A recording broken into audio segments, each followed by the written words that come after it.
Hello and welcome back to the World Under Starlight. My name is Richard Rowland, and today we will be continuing with the second part of our prologue to the Midnight War. So, as you are probably aware, if you are watching this or you've been watching anything else on my YouTube channel over the course of the last few months, we are right in the middle of a Kickstarter for a tabletop role-playing game called Emboria, Role-Playing in the World Under Starlight. There will be a link down in the doobly-doo below. Actually, when this airs, there will probably be somewhere between 50 and 48 hours left to back the project on Kickstarter. So we're now down into like the final 2 or 3 days. And so the purpose of this game is, in addition to hanging out with my cool friends from the symbolic world, is to kind of showcase the game and what the style of play and how some of the mechanics work. Because I know that's something a lot of you have had questions about. Now, for people who backed the project, it was a level called Knight Errant. And for people who backed at the Knight Errant level, which is kind of like the highest level that you can back the project, for people who backed at that level, you get to play a game with me. Since like 36 people backed at that level, which was a little crazy. Since 36 people backed at that level, what I decided to do instead of just playing like the same one shot 6 or 7 times, is actually to link all of those games together into a sort of a single kind of an anthology campaign, you might say. A series of events taking place in the Leopard Isles called the Midnight War. Now, our game here with our symbolic world friends. Today I have with me Stephani, Jonathan, and David. They'll introduce themselves in a moment. But this game is sort of a prologue to the Midnight War. It'll be kicking off where those of you who backed to the Knight Errant level will be picking up. And basically, I'm just going to do nothing but run Emboria the rest of the summer and probably some of the fall. But I'm really excited about it. And this concept where you have like a series of linked one-shots that forms this kind of anthology campaign is something that I think not a lot of people have done before. So I'm really actually excited to see how it goes. So that being said, starting with David, then we'll do Stephani and Jonathan. Would you guys please introduce yourselves and tell us who you are playing tonight? Hi, I'm David. I'm playing Amsotha. He lives on the ocean, and he's not used to being on the land, but Yes, Amsotha is a Cheibori. He's a hermit, a seer of the deep. And as we discovered last session, there's quite a bit of prejudice, not all of it entirely unfounded, against the Cheibori in this current moment in the World Under Starlight. Stephani, who are you playing? Hi there, my name is Stephani. I am playing Sister Kjanlei this evening. She is one of the Scarlet Sisterhood, who is a Cheibori, so she's from the northern part of Emboria. And so she's come to the Leopard Isles for her own reasons, and she is currently in a bit of a pickle. All right. Yes, and Jonathan. Hi, I'm Jonathan. Thanks for inviting us back, Richard. I had great fun the first time. I am playing Odison, who is the heir of House Alfkarden. He's the heir of a disenfranchised soft-boring noble house that backed the wrong side in the Civil War. We lost our lands, our family were exiled, and I will restore the glory of my house or perish in the attempt. Or perish in the attempt. And then we are unfortunately not able to be joined this evening by Elijah playing Ralarak Woodsward, our laconic Cheibori ranger. Jonathan had a last-minute commitment come up that he wasn't able to get out of, so he won't be joining us today. It'll just be the three of you. Fortunately, that means I'm going to make the adventure a lot easier since there's only 3 of you. No, we're not doing that. Anyway, okay, so right, so when last we left our heroes, 4 adventurers who all owed a debt to a criminal spy master and perfumer by the name of Yalafir arrived at the port city of Dlafki Clorpem in the Leopard Isles. There they met with the son of Midnight, or the Prince of Midnight, the secretive and enigmatic ruler of the Isles. whom nobody has ever met or even seen in person, at least as far as you know. He commissioned you to undertake a risky act of subterfuge, stealing the magical blade of one Tengelbur Silverhand, a troublemaker, assassin, and spy currently operating in the Leopard Isles and intent on destabilizing the Prince of Midnight's regime. The party made a visit to a tavern where Tengelbur was known to keep rooms, and then to the convent of the Ram of Dawn, seeking clues as to his whereabouts. Finally, with the knowledge that the rebels have taken up their abode in catacombs deep beneath the oldest parts of the city, and now in possession of a medallion that you believe to be a map of said catacombs, you prepare to head into the maze of tunnels and tombs. Before you do so, however, you stop back to see Yalafir, who has gone missing, seized, it seems, by force. And one of the members of the party, Sister Kjanlei, who has herself been entrusted with an additional and much more important mission by the Prince of Midnight, finds herself separated from the rest of the party and staring down an assassin's blade. So this is where we'll be picking up this evening, is with you, Sister Kjanlei, as you saw out of the a flash of scarlet belonging to one of the Scarlet Sisters, so you believed, just out of the corner of your eye, and you followed it around the corner of the tent where you just bought this very expensive suit of child-sized armor, and to find yourself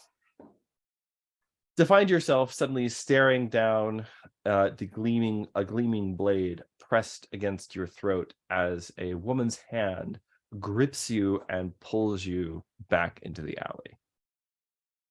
Well, sister, it's been far too long. The woman you're talking to is young, probably about your age, maybe just a couple of years older, but in probably her 40s or so, which is not old for Emborians. Emborians having slightly longer lifespans than humans, with the average lifespan being about 100 to 120 years. She is dressed in the garb of one of the Scarlet Sisterhood, but the blade in her hand is all too real, and it's pressed against your throat. She's a very beautiful young woman. Most distinctively, she kind of has like dark red or auburn hair, which is relatively unusual for Emborians, who tend to have darker, like brown or black hair. And she says, "Or don't you remember me?" Do I remember her from anywhere? Is her face known to me, or is this the first time that I've seen her? Give me a culture own roll. Yes.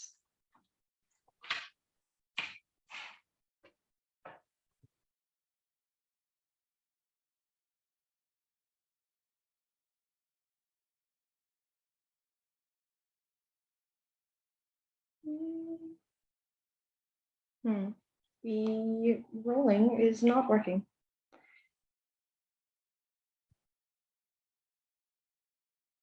Maybe try -R/R. Yeah, there we are. There we are.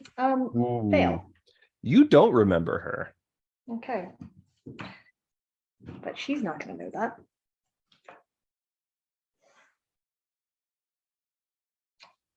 It has been far, far too long. Why are you here? Why have you become this? She gestures to the knife at her throat. The real question is, why are you here? I'm here repaying a debt to an old friend who helped our people in the north when they needed it. She cracks a bit of a smile. Yes, we noticed. Me? I'm going to tell you this once, for the sake of, well, things we've been through together. Leave the islands. Whatever he told you, it's not true. And whatever he promised you, it's not worth it. Then let me hear your side of the story.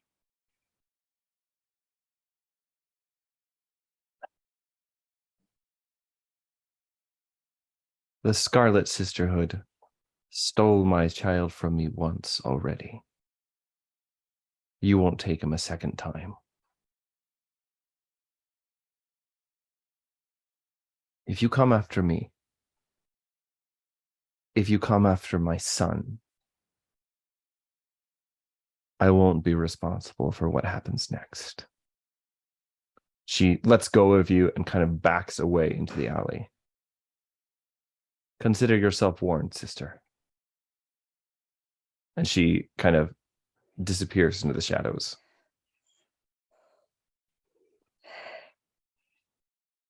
Sister Kjanlei shakes her head and leans up against the wall of the building behind her for a moment, recovering from that extremely unexpected rush of adrenaline. And then she turns and, not seeing anyone else or seeing anything else threatening, she thinks she will slowly make her way out of the alley, checking her belongings, checking herself, feeling, has she been stuck with anything? Is anything like that? Slowly and very carefully making her way back to Yalafir's tent, quite shaken up by the endeavor. So you head back to Yalafir's tent, and David. That's where I knew that the rest of my companions were. That's right. And so, David, you said that Amsotha, rather than we kind of established between sessions that rather than going shopping, he'd actually gone back to his craft. That is his watercraft, to do a little bit of crafting. So it would have been, if I'm understanding correctly, it would have just been, it would have just been Orusen who discovered Yalafir missing then. Correct. Okay. Yeah, that's right. All right.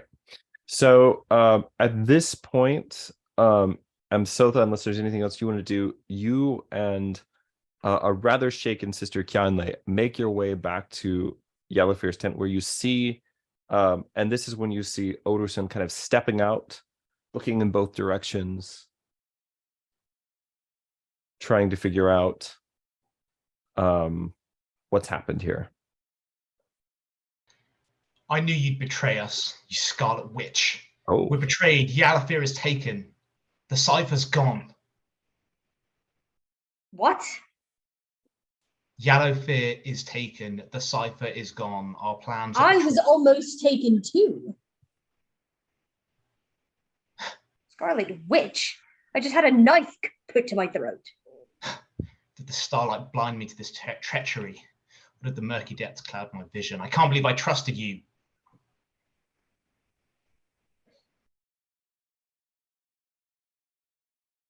You had better continue to do so,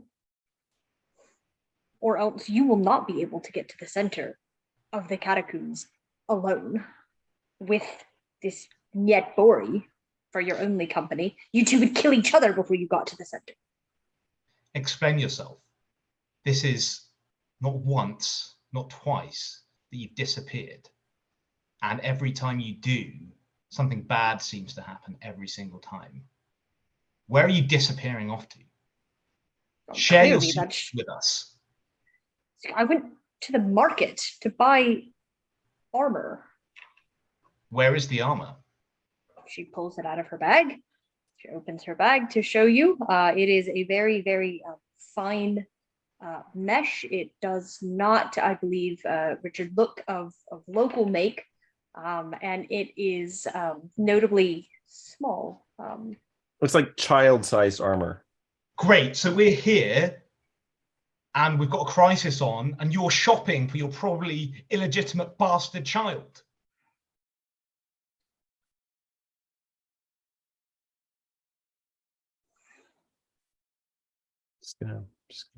That is not what I'm doing. You misunderstand. I was given an additional task to do by our, she kind of looks around, presumably they're standing at the edge of Yalafir's tent. by I'm our sure patrons. you were. I'm sure you were. How much did they pay you for your betrayal? 30 silver stars? No, I have no money. I don't keep coins on me. I sold the last thing, I bartered the last thing that was precious to me, the last reminder of my family that I have in order to get this. So I know nothing of Yalafir's disappearance. I wasn't here when it happened. I've just been threatened by one of my own sisters in an alleyway. So I would appreciate it if maybe you didn't throw accusations at me. We'll see. Sota, what do you make of this?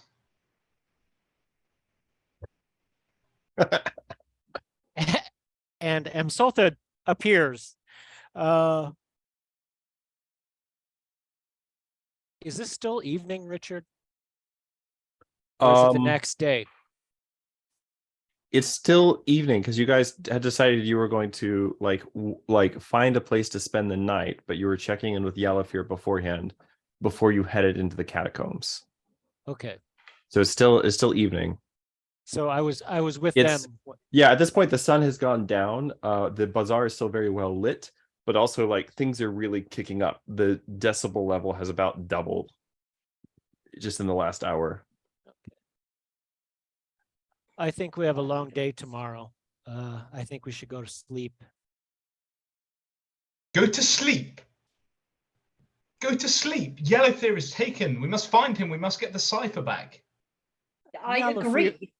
Yalafir will be. Who do you think took him? Ask her. I don't know. I wasn't there. You think I took him? It's Or obvious. based on what evidence? It's obvious Yalafir was helping us. He got taken. Either he's dead or he's with them. I would say go to sleep. I have some stuff to do. Why don't we take a rest and go tomorrow morning? Starlight saved me from people with stuff to do. Either way, we know this tent is compromised. We can't sleep here. Let's take what we can get and let's head back to the Busty Baroness. Yes, I'm I'm going to my certainly not craft. sleeping You can there. have my room. You can have my room. That's true. It's You guys do have a room at the Busty Baroness. Going back for round 2 then, is it? Well, you can come with me to my craft, but I don't know how comfortable it will be for you.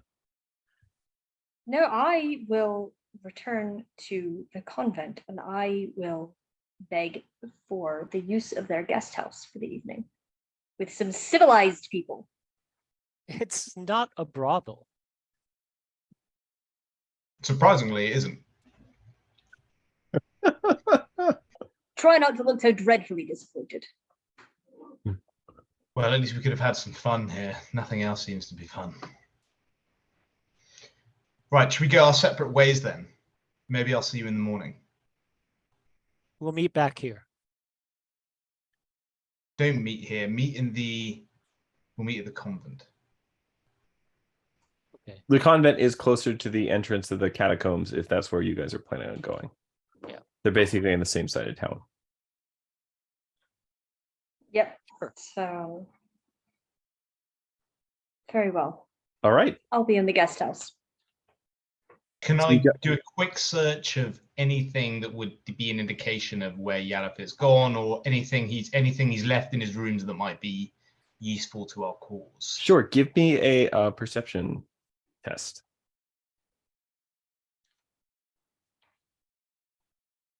Okay.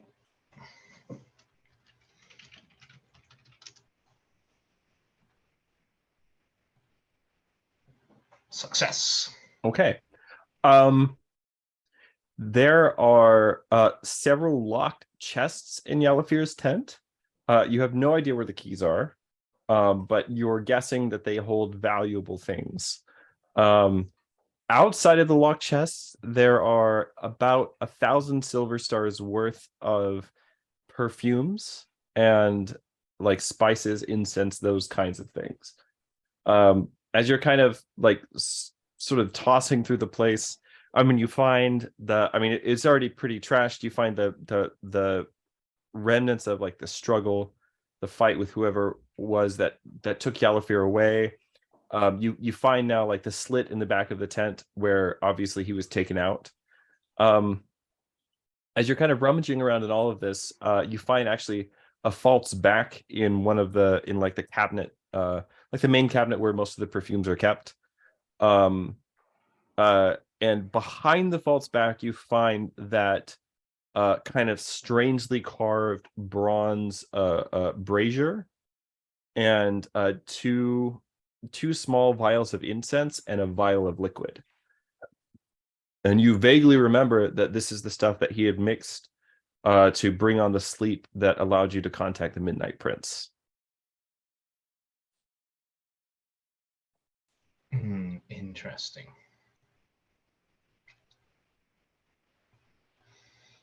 I will take as much expensive perfume as I can carry.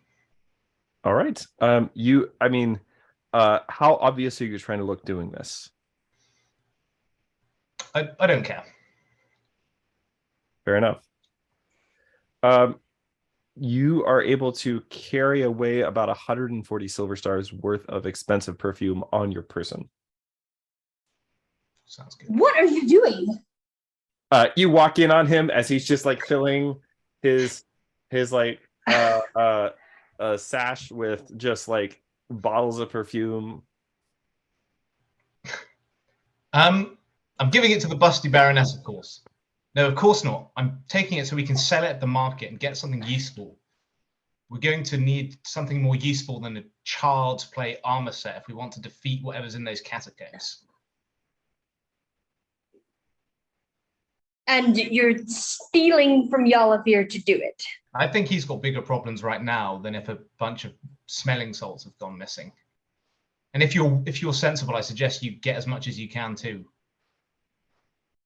No, I'm not going to steal from my friend in order to. I have already. Absolutely not. Oh, now you decide to be morally righteous. When have I decided to be morally unrighteous? I sort of gesture at Amsater and be like, "Come on, I know you won't have any such qualms." No, I don't. And actually, I have these. If it's money is the problem, I have 100 silver stars if anybody wants. Yes, let's find out what we need to buy first. Anyway, we can talk more in the morning. Your house must have been beggared indeed to feel the need to steal perfume. I have had everything stolen from me. Why don't you take off some of those gems off your robe and sell those instead? Sell my father's robe that was passed down to me for several generations. Only a slattern such as you would suggest selling your family's birthright. Yes, I already have. Well, Richard, Amber from the north.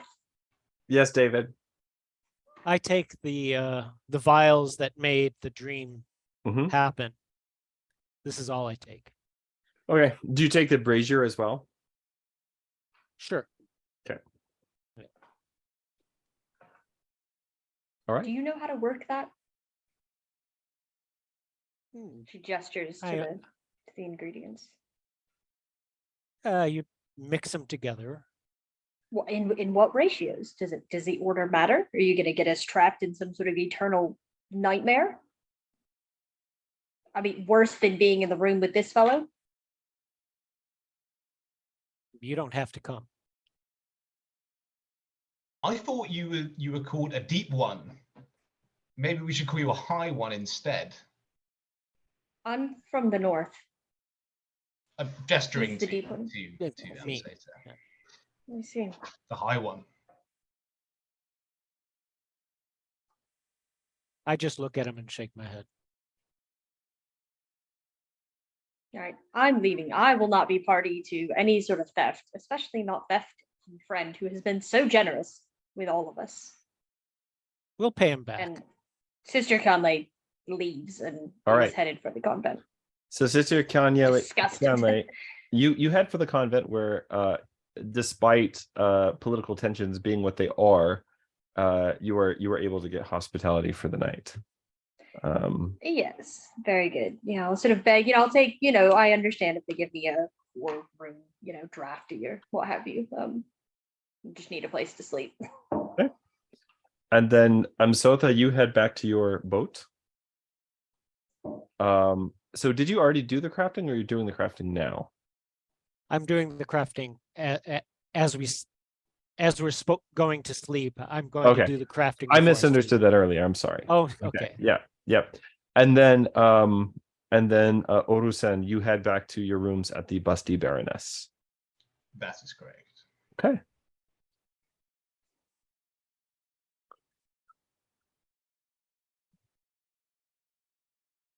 All right. The night passes without any further incident. And the next morning, you meet up at the gates of a convent. What are you guys doing? Do either of you even remember where the entrance is? Or are you going to have to trust me to get you there? I apologize for my outburst last night. I was out of line. I made these. I hand Jonathan some 4 arrows that I crafted, and I hand Stephani a necklace, and I say, take these too, and I give her the 100 silver stars. Thank you. That is exceedingly generous. And yes, Orusen, all is forgiven. We were all stressed, and at least 2 of us had our life threatened. So I apologize as well. Let us go forward in harmony to save Yalafir and hopefully complete what was asked of us. So Sister Kjanlei will look at the necklace. What does it look like? It was all made from things that I dove down deep into the ocean. I didn't really discuss this with Richard, but Yeah, I don't know I don't know the worth of it, but it's a beautiful Okay. Necklace made from things that he was scavenged from the deep from the deep of the sea. Well, Sister, we'll put it on. Thank you very much. It is a worthy replacement for the necklace with reminders of my homeland that I lost. I hope it will protect you. I prayed over it. Thank you.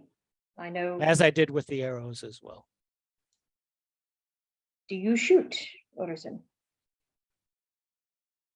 Of course I shoot. I grew up in the forest hunting with my father. Although I must say my weapon of choice is, of course, the dueling short sword. So these are arrows that you've never seen before. They were made from seaweed shafts that I dried and teeth from sea creatures that I affixed to it. So I hope they fly well.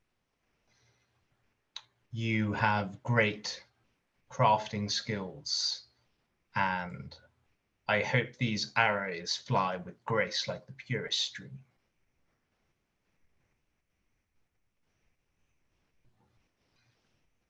Well, where's the opening?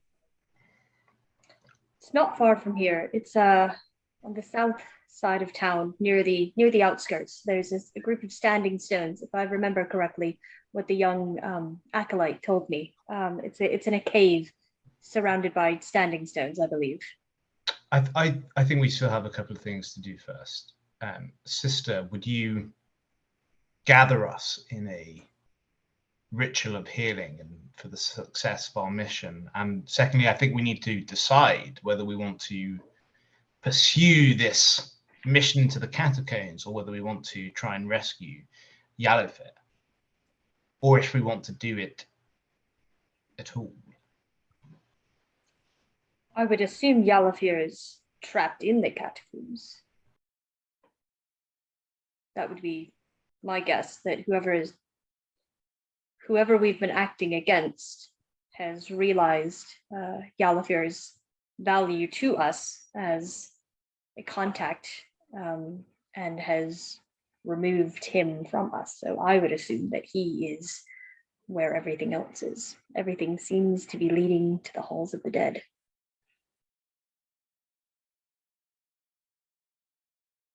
I would like to perform a ritual.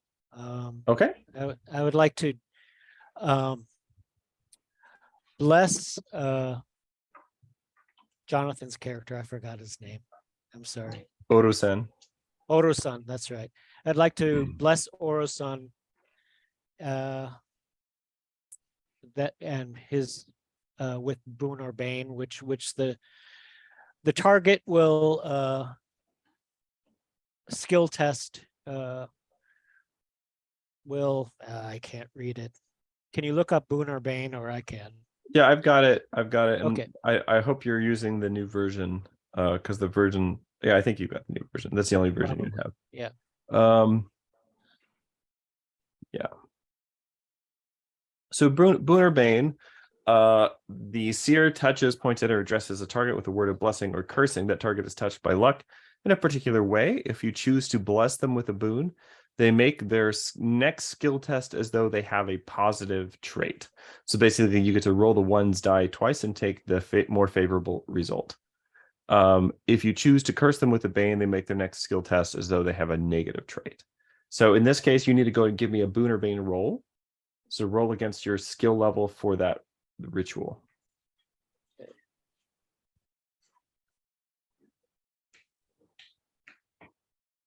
I don't have. Okay, so I don't have my percent written down. So your starting skill level should have been equal to your devotion score. Okay. And And my then devotion score, right. And then on top of that, you'd have had some skill points to spend. Hold on.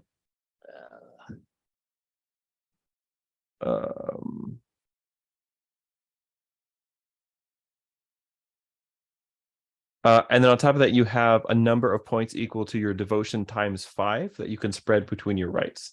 So all of your rights start at your devotion score. And Okay. then, no, sorry. Yeah, that's right. All individual rights start at devotion plus wisdom. So whatever your devotion plus wisdom is, that's the level your rights, all of your rights start at. So you should have 4 rights. Right. Each one of them starts at your devotion plus wisdom, and then you have a number of points to spread between them equal to your devotion times 5. My devotion times 5. Okay. Let me figure that out. It's okay. Sorry about this. You're fine. While you do that, is there anything anybody else wants to do to prepare? You guys head down to the southern edge of the town. It takes you about an hour of searching, but pretty quickly you identify the standing stones, and as you kind of move through them, on the side nearest the city, there is what appears to be a cave mouth. You can actually feel a little bit of like cool air kind of blowing at you out of it. I would like to take a moment to look for any signs that there is maybe a continuing struggle here, any signs of Yalafir's passage, torn branches, tracks, anything like that, using my survival knowledge in the from my time walking paths in the woods. Give me a survival test. Okay.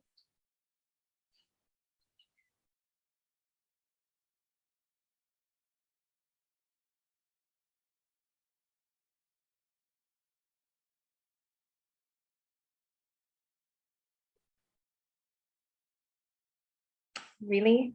Okay, it is not my day. It's not Sister's Day. I am going to. I'm gonna spend a point of faith. Okay.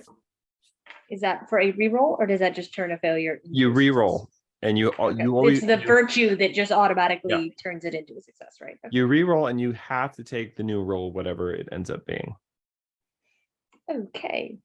This can only end well. Yes. Okay. A success that time. All right. You don't see anything like signs of a struggle, but you do see boot prints in the ground. I mean, it's kind of like sandy. It's rained recently, so it holds tracks fairly well. You do see boot prints in the ground. Some of them are older, some of them are much more recent. Okay. One set of footprints does seem like a little deeper than the others, like Okay. somebody might have been carrying something heavy. Okay. Okay. But because of the general muddle here and the fact that apparently multiple people have come back and forth here more than once, it's Right. very difficult to determine like numbers. Right. But just that this is a commonly used entrance over Yep. a long period of time. Yep. That's good to know.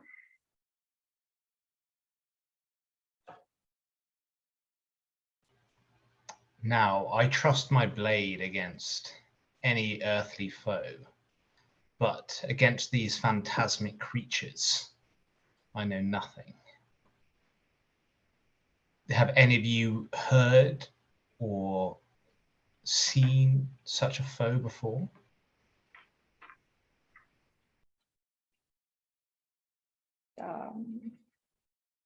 No. Only the encounter with the Midnight Prince. Normally I sleep dreamlessly. Who knows if mortal steel will be enough to pierce our spectral foes? If not, starlight pierces all. Indeed. Well, I suppose there's nothing for it. All right. So lighting torches and lamps. Oh, the cat was sitting on the windowsill next to me and he fell asleep and rolled off. By the way, I failed my roll. Okay. So I took my clash points off, and what is So DP? It's you 2 don't have to DP. you don't have to worry about clash points because they'll come back at the start of the first round of combat. Okay. So outside of combat, it's not important, All right. for spending on rights. The devotion point. Devotion points. That's Devotion what I thought. points are if you fail, you only spend half. So Okay. you spend half the cost. Okay. All right. So lighting torches and lanterns, you begin the trek slowly into the dark. At various points, you come across twists or turns where the tunnel, instead of going on straight, seems to fork off into 2 or 3 different places. And you stop and you kind of like hold this medallion up under the light, and giving it your best guess. Yeah, Sister also remembers that the acolyte mentioned to her to always follow the coldest air. So she will kind of cross-check that with the map. Good memory. So let me ask you this. What is your survival skill, Sister Mine? Kjanlei? Yes. 75. That's quite high. Yes. Okay. I have navigated the cold paths of the north with nothing but my beggar's cloak for many a year. So what I'm doing here is I'm actually rolling for you, but you will not know. Excellent. I love this. What you've rolled, okay? All right, Yes. so you press forward into the darkness, following the coldest air, consulting the kind of complicated knotwork pattern on the back of the medallion as best you can, as you move through the darkness.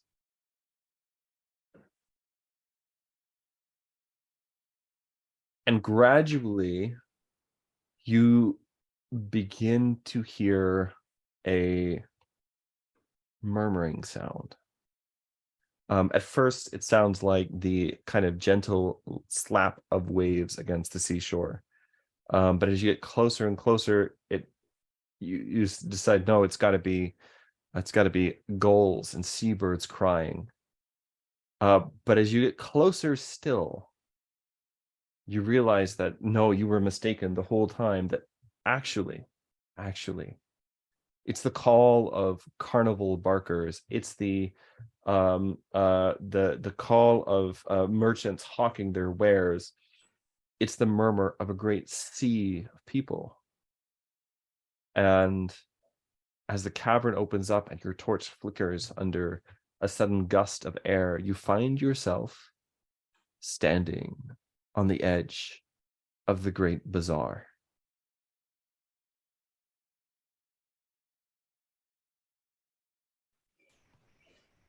What is this place? I think these would be the dreams. Sister Kjanlei is going to hold her torch aloft, and she is going to chant the hymn to the pole star, which calls out, Veraros pole star, brightest beacon, sent to mankind under starlight. Long the children of the water praised your name amid the darkness. Do not fail to come and comfort we who shackled by the shadow gather round our father's anvil, waiting the coming of the morn.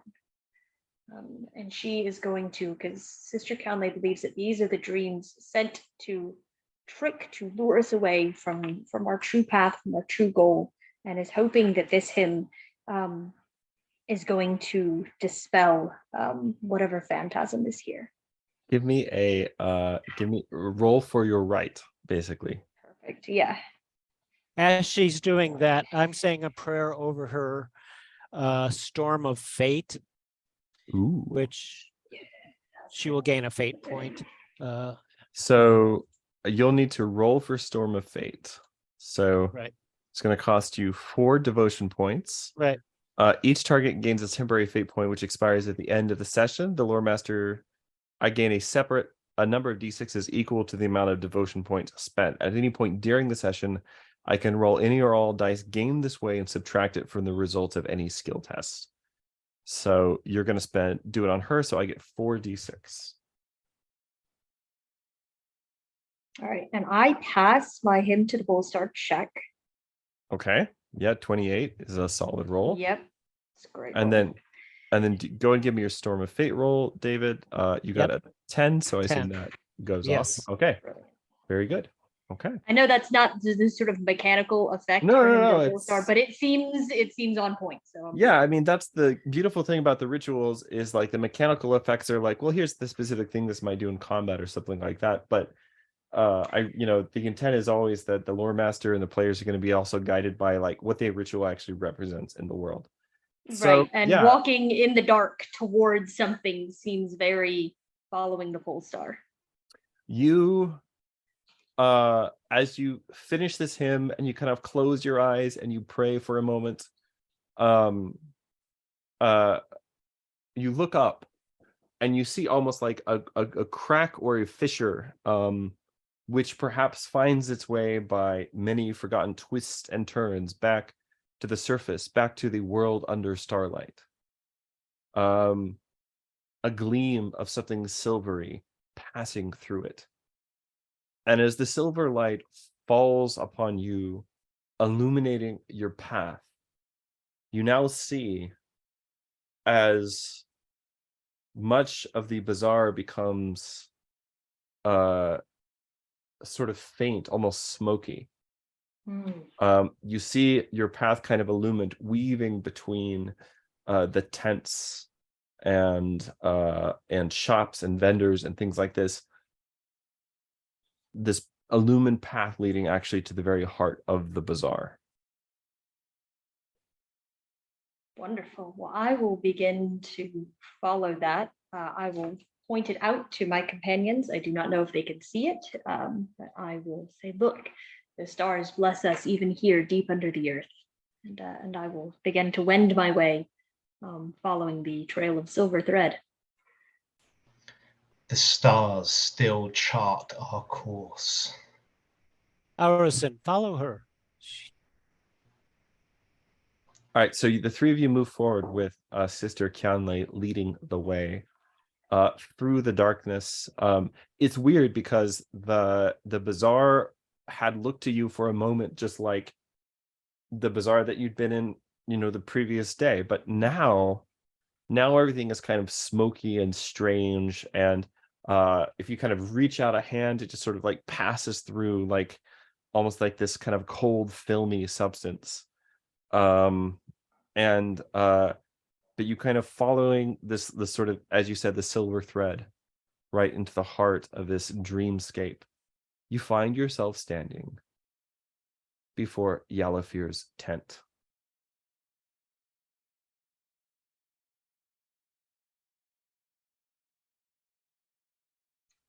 Does it look as if it did? Is it made of this thin and filmy substance? It is, but it is also like illumined by this silver light. Okay. I will go around to the outside of the tent where the slash was. Mhm. And does it appear, so does the tent look as it normally does, or does it look as it did at the scene of his capture? It looks like you last saw it, like Okay. after his capture. Yeah. Okay. Sister will turn to her companions and gesture to the faintly illumined tent. What do you think? Is this where the stars led? Yes. She. Yeah. Is there a thread kind of on the other side of the tent, or is it like, here it is? It stops here. It stops here. I am out of my depth here.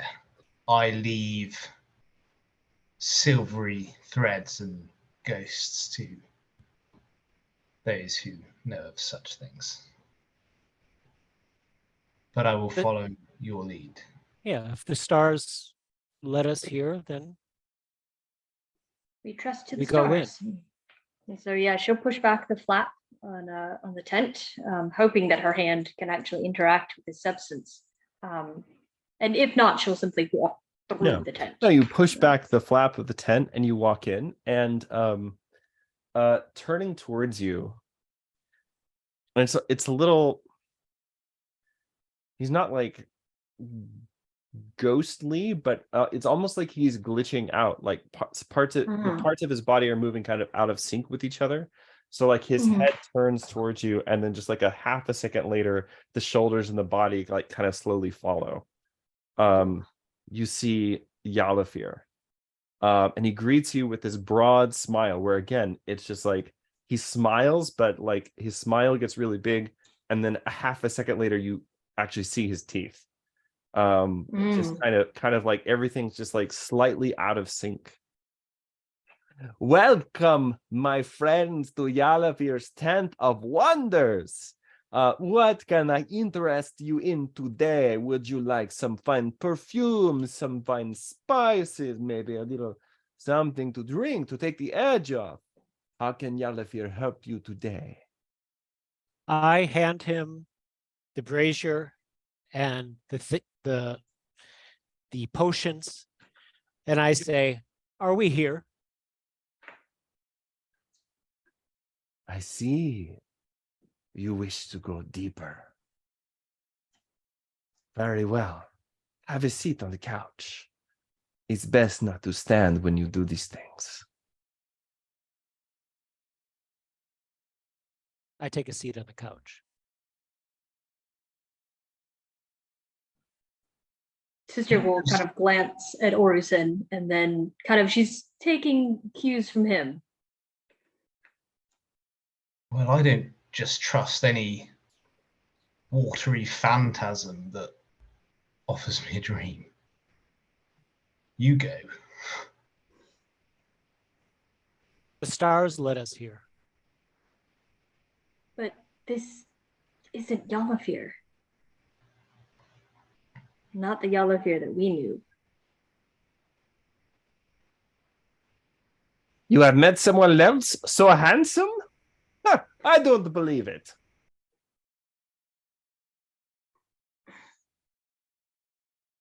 The stars led us here. As you say. And she will sit down on the couch next to Amsota.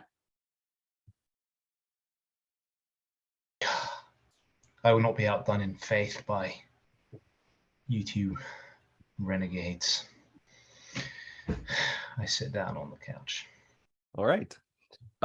This Yalafir mixes again. Everything's kind of weird and jerky and just like a little bit out of sync. And even the sounds that you hear like aren't at the right time. Sometimes you'll hear the sound of like the tinkling of the glass as he pours out its contents, but you'll hear it like a split second before you see what is happening. It's weird that you kind of realize in this place, even when you speak, you realize you're hearing each other's words before you see your mouths moving. And everything kind of becomes slow and hazy. And as Yalafir lights the brazier, you find yourself falling away into darkness. And when you open your eyes, you find yourself in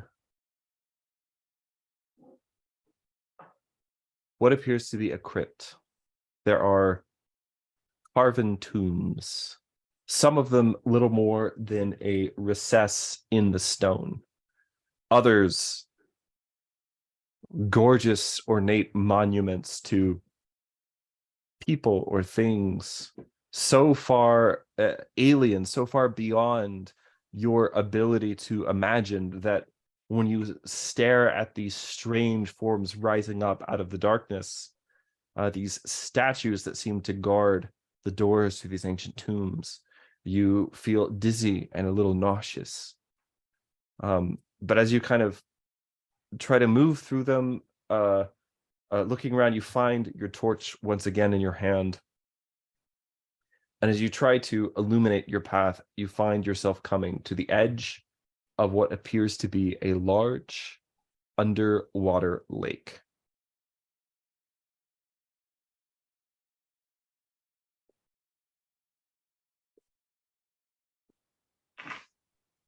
So, is it a similar kind of ethereal, dreamlike place that we went to when we visited the Son of Midnight? When you touch the water, it's all too wet and all too cold. This is not like that experience. What is this sacrilege that makes a mockery of our seas? Tell me, is it fair or foul? Oh,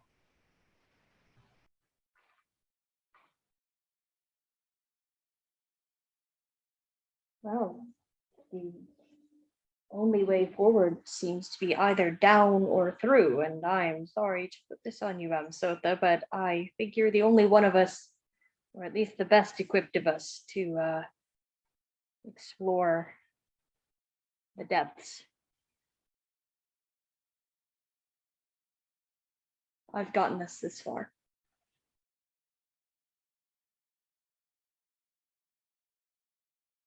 lead away.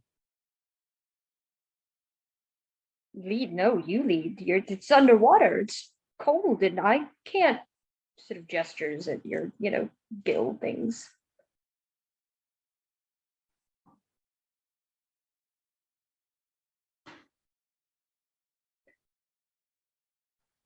I reach in. Can I pick up some of the water? Will Mhm. it stay in my hands? Mm-hmm.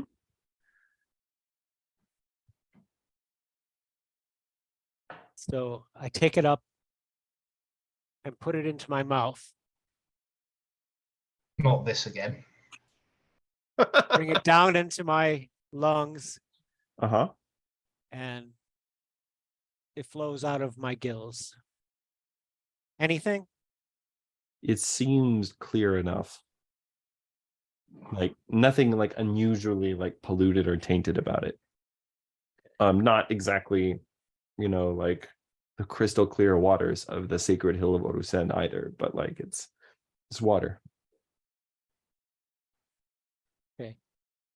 I dive in and go down. Okay.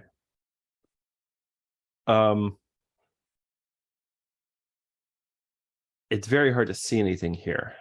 You can't take your light with you into the water. But as you kind of press further down in, the lake is relatively shallow, and there's no sudden drop off, so it's less of a dive and just more of a kind of a slow procession downhill. And as you kind of swim down, moving, filling your lungs with the water, as your body kind of like adjusts to the you kind of slowly kind of sink down. And when you reach a low part of the lake, you find, not because you can see it, although as a deep man you have relatively keen eyesight even in the dark. My eyes are about this big.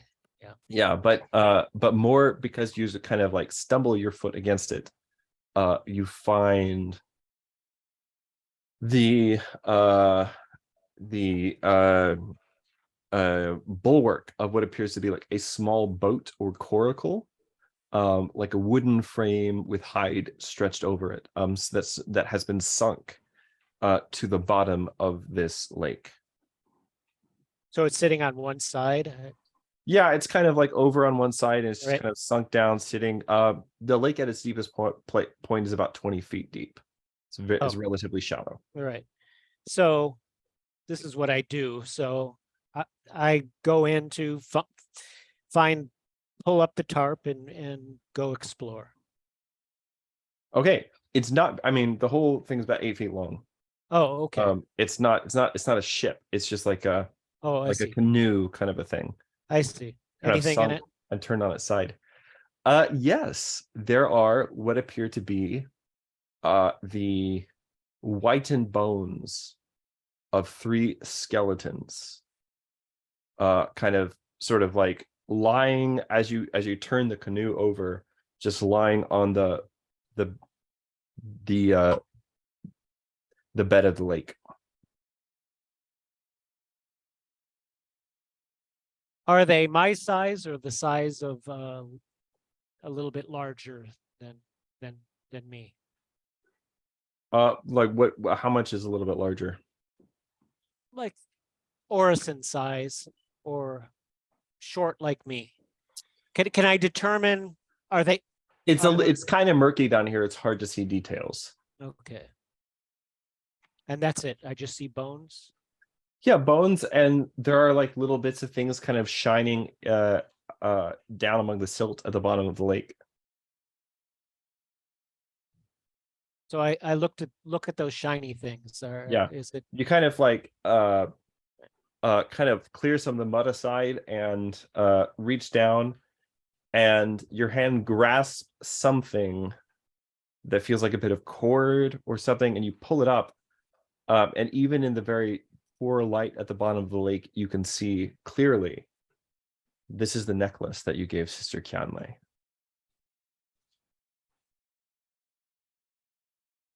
Did you say there were 3 skeletons? I come back to the surface. Okay. And I still have the necklace in my hand. Mhm. I go up. How well over lit to is it in the cavern? Like, can we see him? I mean, like the water is murky. But is it, You like, can just see the light of our him. torches.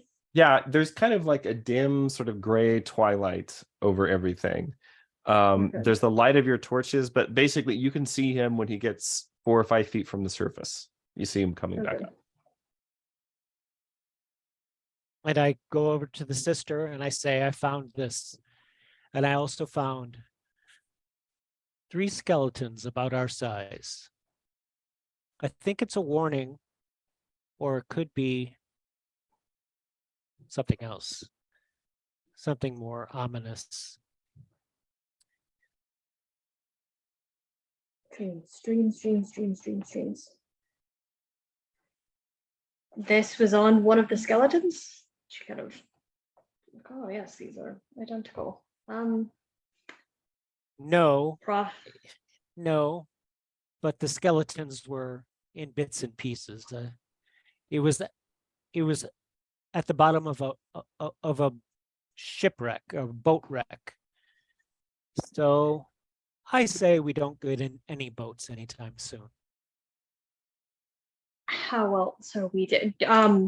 Sister's gonna try and like look. Is there like a door or an archway or something that suggests like we need to get to the other side of this lake? Or is it Across just, the like, river, you across the lake. yeah. You can't really see anything distinct on the other side. Okay. I mean, our other option is turn back. I do not trust these apparitions. The depth of the abominations upon our sacred realm. I do not trust them. Let us trust ourselves to starlight and forest and steel and press onward as much as our courage will endure.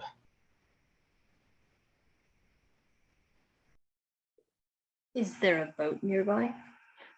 Give me a perception test. Let's see.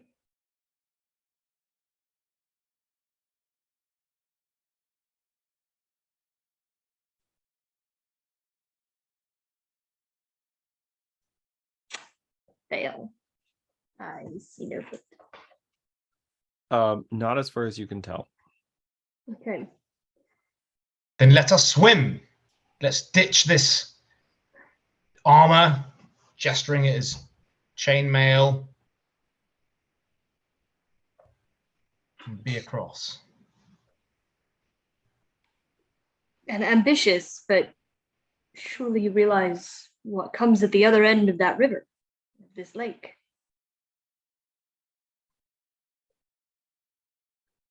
Is As there you- any way? Is Go there ahead. any way I could craft a ship? And how long would that take? I mean, crafting a ship would require materials, which would be the biggest difficulty. Right. But there was that canoe at the bottom of the lake. It was hard to tell when you were down there, but it seemed mostly intact. You might be able to repair it.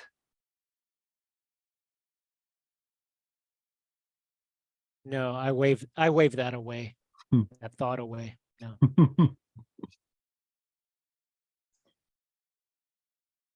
Surely, as children of the water, you do know how to swim.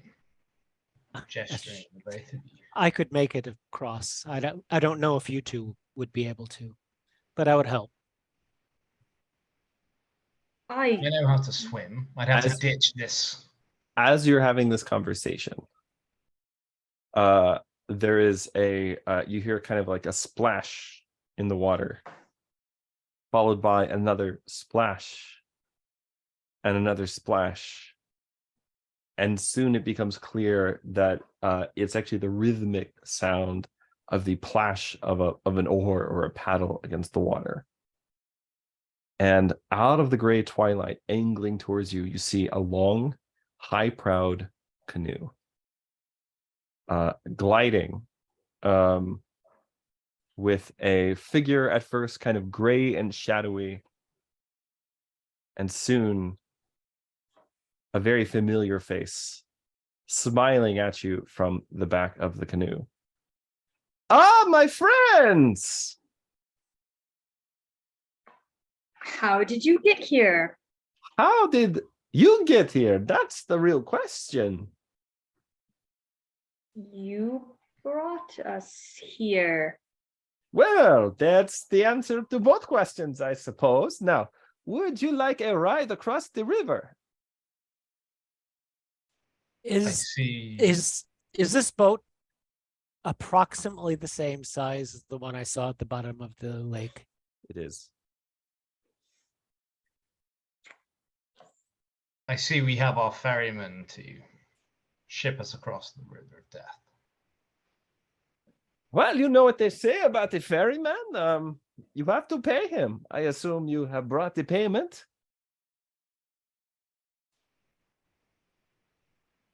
Yes, definitely. Sister will pull out the 100 silver stars that were given to her by Soka. I hear you like perfume. What is this weighty trash you offer?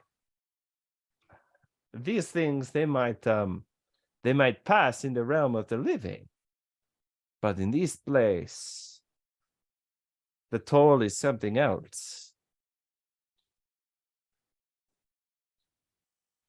Name your price, ferryman. I seek only one coin. The medallion. Give it to us. Oh, the medallion. Why is it on your head? He takes it and good enough. It's a good thing you've had this with you, or I would have to have dumped you out in the middle of the lake as we were crossing. And he takes it and he puts it in his mouth and appears to swallow it. Now then, all aboard that's going aboard. I'll swim. Ladies first. Very well. And Sister will delicately step on the craft. She's not used to river craft, but you know, she's clearly uncomfortable and trying not to show it. The canoe rocks a little, but you're able to get yourself into onto one of the benches. And I assume Orusen follows. That is correct. He turns and looks at you, Amsotha. You're sure you don't want a ride? Oh no, I'm quite fine. I'll be about 10 yards away, starboard side, and I'll watch Well, as we go. good luck with that is all I can say. And he begins paddling across the lake. Sister is kind of holding her torch aloft, you know, hoping to get some extra visibility. Seeing, you know, can I see anything else of interest kind of on the walls or up in the ceiling? Has the starlight like left, or is that still a thing? There's nothing like that here. There's just kind of Okay. the strange gray twilight across the lake. Looking up above you, you seem to see what might be the roof of a cavern hundreds of feet above you. Perhaps it is simply the night sky, twinkling and gray. But it's very difficult to say. This is a very strange, sort of disorienting place. As you get out into towards the middle of the lake actually seems to get larger. So that is like no matter how far Yalafir seems to paddle, and Sotha, no matter how far you swim,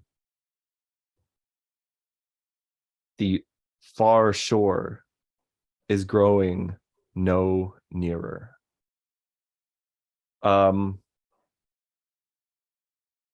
And when you get out to about the middle of the lake, but if it's the middle, it's impossible to say because, as I said, the only thing that makes you feel like this is really the middle is that both shores now seem equally distant. Yalafir sets the paddle down on top of the canoe and stretches his arms. Well, I hope everyone has been comfortable. I hope your friend has not gotten too tired in the water.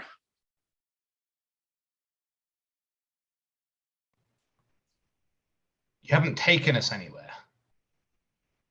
Of course I have. I have taken you to the middle of the lake. And what good is that going to do us? I've got armor on me. I'll drown if I jump in the lake. I mean, you're the one who paid for the trip. I assume that you would have thought through this. I paid you to take us to the other side.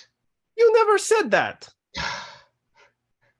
I don't see why that is my problem. Don't play games with me. This is deadly serious. Well, Now, by the sacred waters, take us to the other side. on this one thing we agree, my friend. This is indeed deadly serious. You see, you are in a dream. But it is not just any dream. You, my friend, are in a nightmare. And as he says this, two things happen simultaneously. The first is that the wind begins to blow cold across the lake, and there is a sound somewhere between like a whistling wind and a scream. And that is when you see them moving across the lake from the opposite shore towards you. Like a bullet out of a gun, if you knew what that was. What appears at first to be just kind of a mass of fog or like a low cloud. But as it grows closer and closer, moving faster and faster, you can make out distinct faces in the mist. Faces of Sister Kjanlei, the face of Yaranas. Orusen, the face of your father, broken, alcoholic, dying in poverty and filth. Amsotha, you see the faces of your father and brother moving out of the mist towards you. Their jaws distended into a horrifying scream.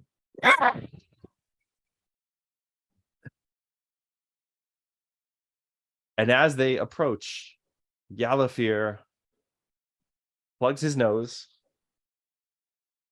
waves a hand, and jumps over the side of the boat. At this point, I'm going to need initiative rolls from the three of you. So the way that initiative works in the Clash system is that you're going to roll a d6 and add it to your deafness. And unlike games, for instance, like Dungeons and Dragons, where basically initiative just reserves when your character goes, in the Clash system, initiative actually reserves when you're when somebody on your team gets to go. So in other words, if you roll a 17, that doesn't mean you have to act on 17 every time. It means that somebody on your side, in other words, some member of your party, gets to go on 17. So this means that each round you're going to know one of us goes before the bad guys, two of us go after, for instance. And you can strategize and you can plan a little bit, and you can say, well, actually, let me go first next time so I can try to get this right off. And then, you can come in and try to, clean up after that, etc. So, all right, so we've got, I'm going to roll for the wraiths. The wraiths Did you say add that to your deafness? Your deafness. Yes. Deafness. Yes. All right. Oh. All right. So what did you get, David? I got a 6 plus my deafness is 12, so I got an 18. Okay. Wait. Okay, yeah. What did you get, Stephanie? 17 total. You have no deafness whatsoever? And Jonathan, what'd you get? 22. 22. Nice. So the order is the wraiths will go first. Oh. All four of them, followed by all three players in any order, and that'll be the initiative order for the fight. So nice and simple. So, Sister Kjanlei, Yeah. one of the wraiths darts towards you, the one that seems to have the face of Yaranes. its jaws distended, swooping towards you as though to bite, or perhaps even to impact your body. At this point, if you would like to, you may spend a clash point to attempt to dodge or fight back with a weapon. Yeah, can I fight back with a right? You can't fight back with a right. That is something you can Okay. cast on your turn. Okay. Okay. Basically, you can spend clash points to do very simple reactions like fight back with a weapon and Right. dodge an attack on somebody else's turn. So, yeah. And remind me again how we regain clash points. you get your clash points back at the start of your next turn.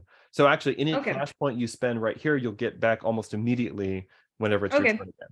Okay, perfect. Yes, I would like to I guess As I was explaining, it is in your best interest, before we started the recording, it's in your best interest to spend clash points and use them because they come back every round. Yes. On the other hand, if you Yes. feel like you don't want to spend them and you just want to sit there passively and just take damage, I would personally prefer that. But it's, I'm not going to tell you how to run your character. Right. I think Sister Kjanlei will probably try to get out of the way as best she can on a small rocking canoe in the middle of a death. Yeah, you can try to duck down. Give me a dodge roll. Yeah. So you spend a clash point and you're going to roll for dodge. Okay. This is probably going to go badly, but that's okay. Yeah, fail. All right. Fortunately for you, the Mist Wraith also fails its attack. It swoops over you. You kind of duck, and clumsily the canoe rocks a little precariously, but you manage not to get hit. The next one is coming after you, Orusen. Would you like to clash with it? I would. Draw swords. All right. Beat back these foes. All right.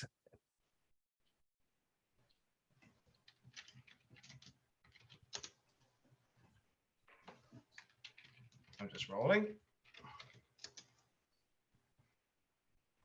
I assume it's succeed with a measly 12. Well, a 12 beats my 97, which a roll above a 90 in the clash system is always a failure.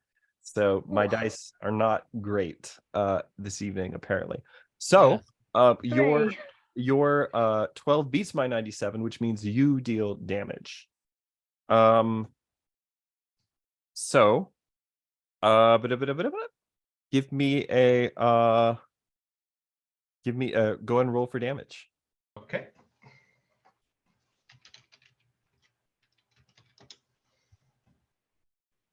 All right, 8 points of damage. It doesn't.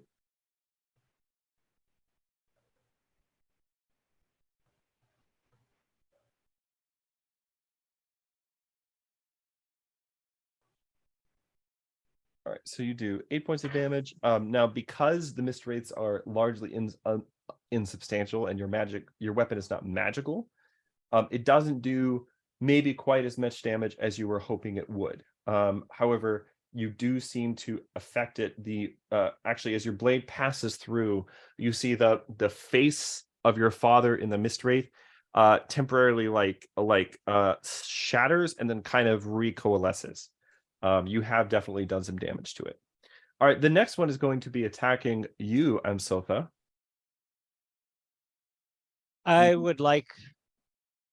This is what I would like to do. I'd like to dodge by diving back into the water and looking for Yalafir, seeing if Okay. I can find him under there. Give me a dodge roll. All right. Clash point as well, or all right.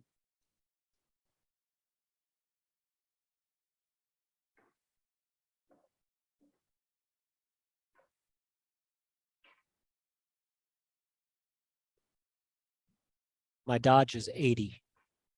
Okay. Jeez. Incredibly nimble. Slippery lot. Oh no, not me. My dodge is only 20. Oh, Oh, that was a strange roll. Let me try that again. technical difficulties. Here we go. that succeeds. I rolled a 74, which for these guys is a failure on their attack. So you successfully dodge, diving into the water. You look around. The mist wraith kind of passes overhead. They each have kind of like a sort of iridescent blue glow kind of around them. So you can, like, as you dive down, you kind of glance up and you see this blue streak kind of passing over the top of the water. But you look around and you don't see Yalafir anywhere. It is now the remaining mist wraith. The fourth one actually dives in the water after you, Amsotha, moving through the water without any apparent difficulty, and is going to attack you. If you would like to, you may attempt to clash again. Sure. So you just spend a clash point again. Right. Down to 2. And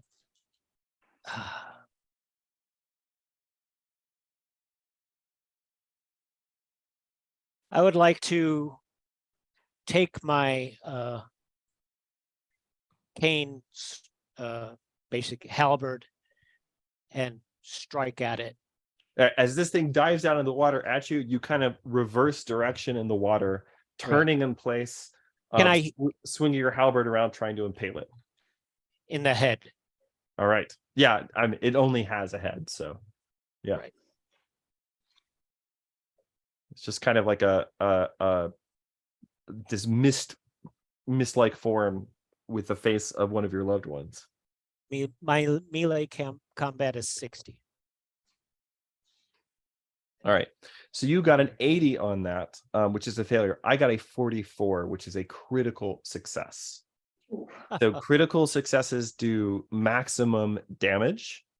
And then also, for people who don't know, the way that clash point, the way that monsters work in the clash system is that they actually have an attack chain. Like, basically their attacks are broken out into bands. So like 1 to 10% might be like their weakest attack, but if then they roll 11 to 40% in this particular case, they get actually 2 attacks and they're a little bit stronger. On this particular monster, a roll of 41 to 60 sets off something called Chains of Spite, which is a series of 3 attacks. So the first one has hit for maximum damage, which is 2d8, so 16 points of damage, ignoring your armor, as this thing just sort of passes through your body with freezing tendrils. As it does so, this long tendril of mist, almost like this kind of a bluish umbilical cord, seems to sort of connect you with the wraith. And there's no one under the water to see it. But you can see, as the mist wraith, as its facial features slowly kind of shift and twist, becoming a little more like your own. And somehow you know, just by intuition, that if somebody else were here to see this, what they would see is your own face slowly disappearing. So you're going to take 16 points of damage, which ignore your protection. So that'll go to your valor first until you run out of valor. And it is going to now attempt a second attack at you. Now, this is the second attack in the chain, but you can choose to also clash against this one. And basically, if one of the attacks in the chain fails, it stops.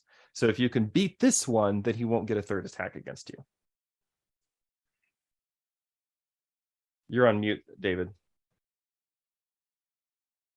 So I can dodge this one. Is that correct? You can attempt to dodge this one, yes. All right. All right. I'll spend a clash point as well. So how does that work on how does the clash, you spending the clash point on a dodge work?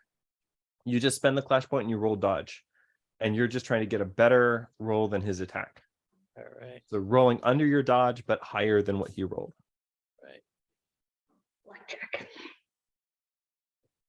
Like blackjack, yes. So it's, I'm under.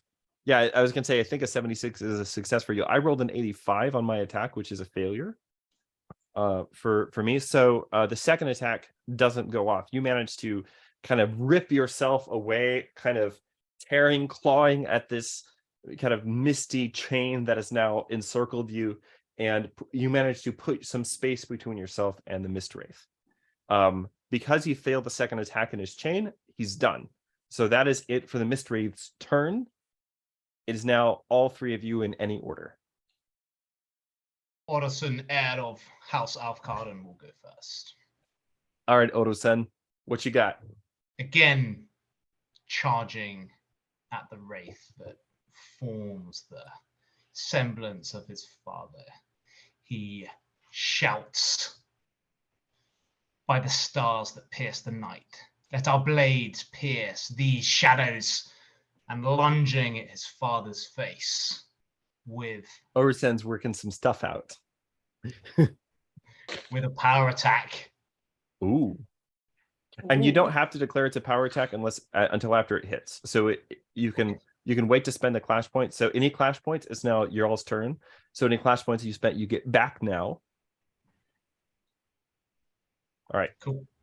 So so you can basically roll to see if you hit, and then if you hit, say I want to make that one a power attack.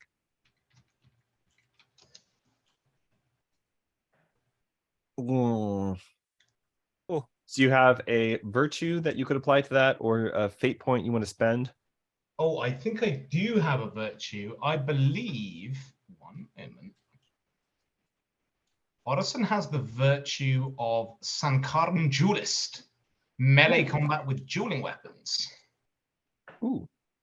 Yeah, that would totally apply. So yeah, so that upgrades your ordinary failure to an ordinary success. Okay, so you kind of lunge, passing your blade through this. So go ahead and give me a damage roll, and you can spend a clash point to make it a power attack. I will make it a power attack. So that means I get to roll an extra 1d6, right? Mm-hmm. Yeah. And the robot, you should be able to put in, plus Yep. 1d6. Okay, let's see. Yeah, like 1d8 plus 1d6 should work fine. There we go. 10 points of damage. 10 points of damage. This boy's going home. Again, it's not quite the full damage because this thing is unsubstantial, but you again kind of thrust and hack through it. The form of the mist wraith dissipating, reforming, dissipating, and reforming again. It is getting noticeably smaller. All right, so that was it for Odo-sen. So what are the rest of you doing? Yeah, so Sister would like to start up the litany of banishment. Seems reasonable under the circumstances. Yeah, we're gonna banish. So she holds up her hands and she begins, "Against the horned and many-eyed things of poisoned waters, against all children of Gazojan, we set our faces like flint." And so I believe the way this works is that I spend all of my clash points. You guys can spend a clash point to join in with the response of "we set our faces like flint." And I believe that will trigger a morale test for them equal to something like if their corruption is over, or excuse me, if their corruption is less than the total clash points spent. That's right. Okay. So you don't know So how I'm much gonna corruption they spend- have. So the more people that It add looks like a in- lot. They look pretty corrupt. So, so I'm going to spend 5, which is all of mine. Right. We set our faces like flint. All right. All right. So I believe you can spend, you spend 1 to join. So you chant the litany of banishment, which catalogs all the ancient enemies of the Amborai, the sons of Gasojian, that is the Korihan, the great giants, the serpent folk, the Nalshbori, the monsters, the horned things, the servants of Orkhan, and the many-eyed ones who lurk among the depths of the sea. All of these the creatures of darkness, these abominations, and which have plagued the children of the water for time out of mind. And as your companions join you, are you also joining in? Amsotha? Okay, so that's a total of Yes. 7 clash points. As they join in, I mean, this is the Litany of Banishment is part of the service of the cleansing of the waters, which is happens. We're each on the day water, at the so sacred. It happens each day at the sacred wells. So this is something that every Emborian is basically familiar with. Hold on, I gotta fix my laptop plug.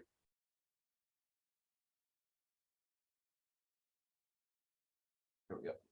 Yeah, so this is something that every Emborian is essentially familiar with. So you join in with the chant, and they are going to make a morale test. They do I need to roll? They actually Do I had. need to roll first? Oh, I'm sorry. Actually, yeah, you do. Sorry, I got a little carried away. It's okay. That's okay. I mean, if you were going to give me the success for free, I'll take it. Yeah, But you gotta roll. I always get excited. oh, sad day. I am going to use a fate point. Do you have a virtue, a sacred well related virtue? I have risking tooth for treasure, which allows Okay, me to upgrade on daring or inadvisable courses of action. This is Yeah, pretty I think daring. yeah. All right, so Okay. go and roll again. Yep. Yep. Oof. Wow. Mm. Life is hard. Okay, they don't care. What is your actual skill level you're rolling against there? I'm rolling against a skill of 53%. All right, well that 81 is not going to do it. So No, yeah, it's you not. try to get this litany of banishment going, but it chokes in your throat, leaving you with no man. clash points to spend if they attack you in the next round, by the way. All right, Amsotha, it is your turn. Last we saw me, I was underwater. I just dodged that. I guess I resurface and see what's going on. Okay. I mean, you're a Cheibori. There's one of these things in the water with you attacking. I mean, you can it fight. is okay. It still is. You can Okay. fight in the water. Okay. Oh, definitely. So yeah, I'll go ahead and strike at it one more time with my weapon. Okay. And I get my clash points back, correct? That's right. Okay. He will attempt to clash with you.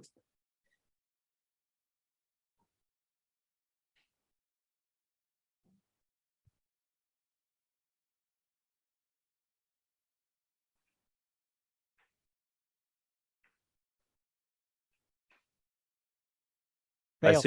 I assume your melee is not an 86. Yeah. Okay. No. All right.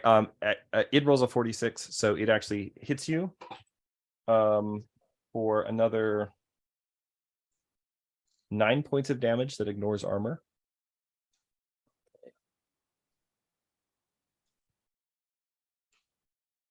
Nine points. Okay. Yeah. I'm So at remember, 18. damage goes to your valor first, and then Right. to your wounds. Okay. Its face becomes a little more like yours, as the tendrils of mist reach out and grab you. That's it for the three of you, I believe. So is top of the round. Miss Rays get their clash points back, and they're going to start off with an attack against. I'm gonna say two of them are attacking Orusen this time, since he's the only one who's doing any damage. One of them shifts as it wheels towards you, Orusen. Its face shifting from one you didn't recognize before to that of your mother, and these two mist rays that now have the faces of your parents are going to attack you. Do you want to clash with either of them? Mother. Yeah, I'll clash. All right.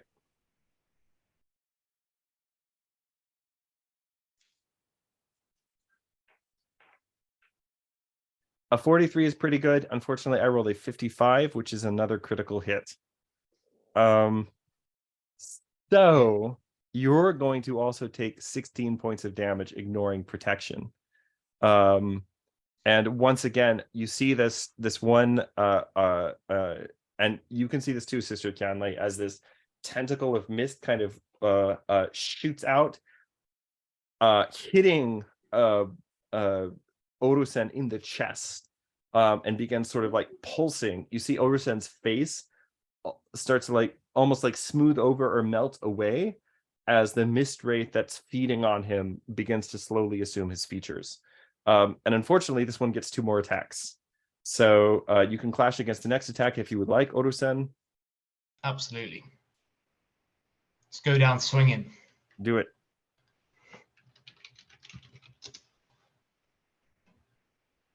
"43 again. Will not beat my 48, unfortunately. So you're gonna take another 6 points of damage, ignoring your armor, and it's gonna attack you 1 more time. Do you want to clash against the 3rd attack? House Alfcarden doesn't back down. Fair enough.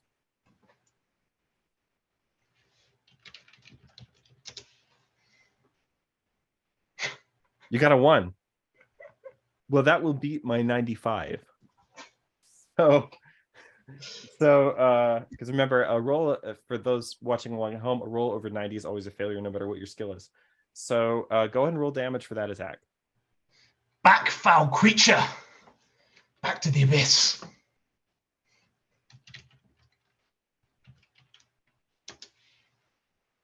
Six points of damage.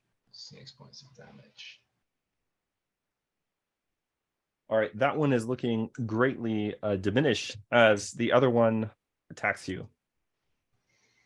Okay, I have taken 19 points of damage to my valor, so I'm perhaps Feeling good? stumbling a little bit, maybe bleeding a little bit. Valor, you haven't taken any physical damage at this point, because Valor is basically your will to fight, and you have to burn through that before you start taking wounds. So, Okay, so nothing serious. nothing serious. Just a only- flesh wound. It's only a flesh wound. All right, are you clashing against this next attack? All right.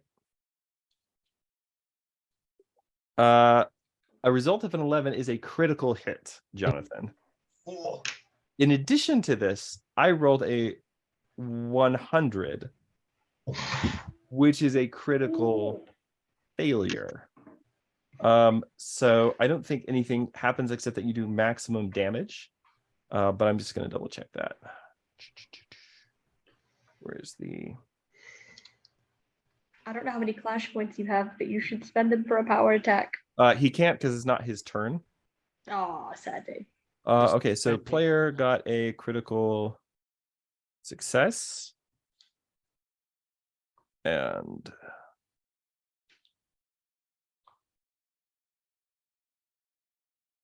he got a fumble.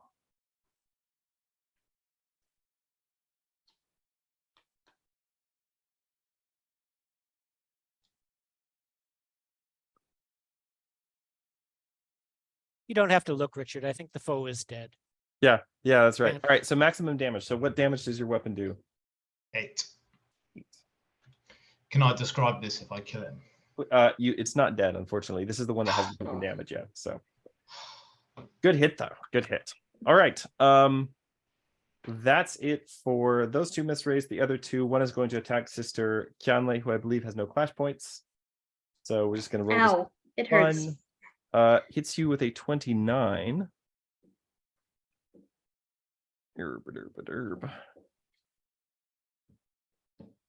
So a 29 on the Mist Wraith attack is a blades of poisoned mist. You see a blade kind of form out of the mist and pierces you. You're going to take, ooh, holy cow, 15 points of damage ignoring armor. So that goes to your Valor, and then it actually also gets a second attack as part of this attack chain. But it's 90. The second one is a 96, so it misses. Oh. And then the final Mist Wraith is going to attack you, Sotha. Okay. I'm going to dodge All right. and use a clash point, obviously. Obviously, yeah.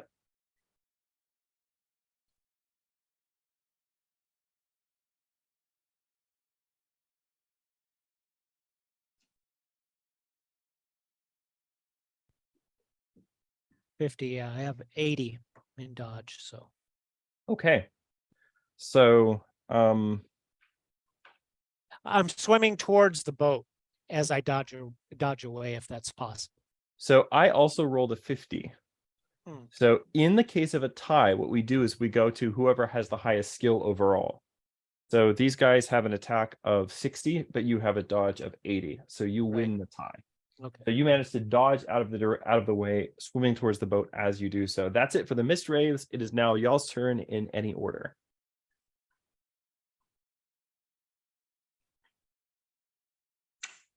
Well, So sorry, go these ahead. things are darting through the air above you, around you, stabbing you with tendrils of mist. Orusen's face is slowly melting away. What do you guys do? I'm trying to swim up to get into the boat. Okay. Yeah, I mean, you don't need that. That's just your movement. You don't need to roll for Okay. that. So you can still Okay. attack or do something else if you want to. Okay. I would like to so nobody's hurt, nobody needs healing right now, correct? Correct. Or yeah, nobody's taken real damage, just to Valor. Right. Get in the mix, fish boy. As I'm going in, I want to touch Aro-san and try to give him a boon. Okay. So give me a roll on Boon or Bane. Okay. And you can still attack. This is a minor action, so you rights are minor actions, so you can still attack. Oh, okay. Oh, So I I take should have said something earlier, Stephanie. I'm sorry. it's okay. 2 devotion points, 1 So clash point. yeah, basically, I think you get a move, or you can do like a minor action. So if you're moving and blessing somebody, then you don't get another action. But if you, if you're just like standing still, you can do a right and also attack. All right, 11. Okay. Sorry. you're okay. What am I rolling against? Whatever your ritual, whatever your score, your skill score for that right is.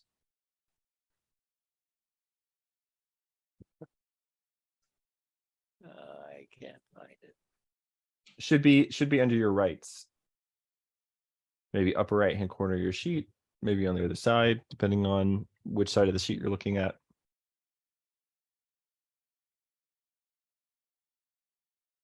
It would have been the ones that you just recently calculated. Right. Okay. Well, in the meantime, is it all right if I go in the meantime? or are Go you ahead. rolling? Yeah. Okay. Well, Sister is going to lay one hand on the flat of Orusen's blade, and she's going to give it her blessing for battle, which is, I believe, a rite specific to the Scarlet Sisters. Yes. Yeah, and that's going to make his sword indestructible, and it's going to give it a +2 to damage. All right, so go and give me a roll for it. Yeah. So I rolled 52 and my target was 52. That hits. Okay. So you get it to Orusen. Yes. So Orusen, your next roll, you'll get a positive trait. You critically fail there, Stephanie. That's 99. Sorry, I broke your sword, mate. Well, no, nothing like that happens, but you do lose half the devotion cost of the rite, Okay. which is 4 in this case. Yeah. So do I still get to attempt to attack? Sure. Okay. I'm gonna finally unsling my longbow. I've had enough of this magic nonsense. It's not helping me. And so I'm just gonna pull an arrow and I'm gonna shoot at the one that's got its tendrils stuck into Orisen's face. Got it. Chest or whatever. All right. It will spend a flash point and attempt to dodge. Okay. Thankfully, the blessing for battle has no flash point cost, so got that going for me. I'm not having a good day here with the dice. The dice do not love you. No, they do not. And I have a positive trait. How does that work? So I roll 1 additional d10 and I can choose between them? Basically, you'll roll an extra for the one's die and take. So it's more likely you'll get a crit or avoid a fumble. Yeah. Yep. Okay. So I'm just gonna do that as adding 1d10 and then Okay. just for the ones. Okay, so 54 and 4, but that's a pass. Okay. And then you can. And so now I roll damage. Yep. So you hit. I rolled a 38 to dodge. Your 54 beats my 38. Hooray. 2, 2, 6. 5. Oh, 5 points. there we are. The arrow And I- passes. The arrow passes through the creature, without doing apparently just a whole lot of damage. Just kind of passes through the mist and vanishes somewhere over the lake. You're probably not getting that arrow back. No. And I get a combat roll yet still, right? Sure. Yes. Go ahead. Yeah. 94. I was trying to stab at something, but I failed. The critter clashes at you. The mistwraith clashes at you with you. As you thrust at it, it kind of spirals around your glaive and impacts your body, actually passing in one side out the other. You take 4 points of damage that ignores protection. Orusen, it's your turn. Raising his sword, he says, "My friends, by the steadfast constellations, I beseech thee, stand with this prince robbed of his verdant realm." And I think for my movement action, I'm going to roll in front of Amsota, who seems to be taking the worst of it. And I will, for my combat action, again attack the wraith in front of him. And I believe I get an opportunity to roll an extra. You get to roll an extra d10 and take the for the one die, the ones place, and take the better result. Sounds good.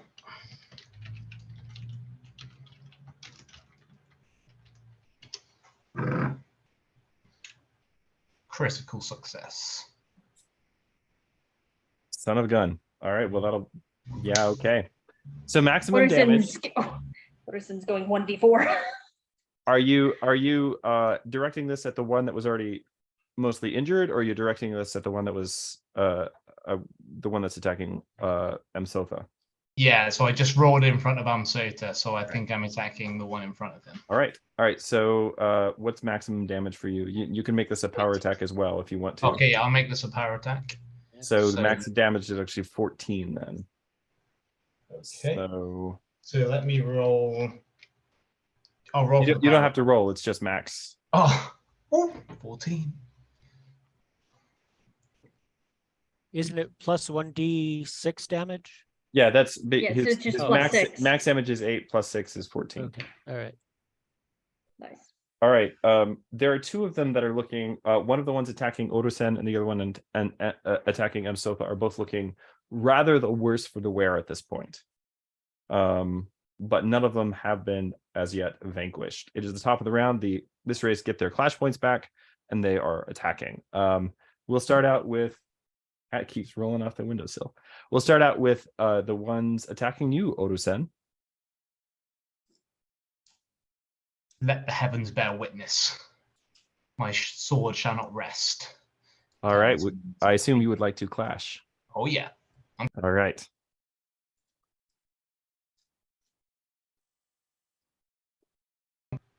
Fail. All right. He also failed his attack, fortunately for you. So the next one will be attacking you also, Orusen. Clash again. Roll of 8. I got a 93, so you hit this time. So go and roll damage.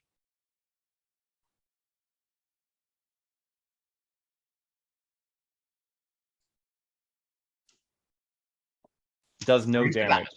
Does no damage due to the incorporeal nature. Basically, because of their like insubstantial nature, these things have the equivalent of a protection of 3. So you kind of slice your blade through, but it doesn't do anything. Will these things not die? Next one is attacking you, Sister Kjanlei. Yeah, I'm going to try and I'm going to use one of my vials of burning water against it, which is again my other right. So I'm going to try and throw this onto the mist, or like shatter the vial such that it spreads. Yeah, totally. You can just with like the unstop idea it. of doing You can just unstop her and try to splash it in its stolen face. Absolutely. So burning waters. This will be like I would just say just like a ranged attack. So just go ahead and roll ranged combat. Oh, perfect. Okay. Let's see. And positive traits apply to every applicable role, right? Sure, yeah. Okay. Amazing. Critical success. No. Non-critical failure. You had what's your skill that you're rolling against? 74. Oh no, you just missed it. I know, I know. right, you kinda Can I splash know? it. I want to spend a fate. I want to spend a fate point. Spending a fate point. Okay. Just doing it. It's my last one, but well, maybe I shouldn't. You probably won't need it again. It's fine. Go ahead. Yeah, you know, you say that in that GM voice, and I don't know if I believe you. Okay. Not very good at this whole ritual thing, are you? All right. Oh, that's making me spend a fate point. God, very nice. This is the dice hate me. All right. This dice bot is not very nice to me. I went through and like reprogrammed the dice bot to only work for people that Yeah. are Stephani, so Yeah. all right, so that gets All you right, that is a 68. success. Okay. Yes. Or I guess a 69 if that 1 point makes a difference. Nope, doesn't make a difference in this Okay. case.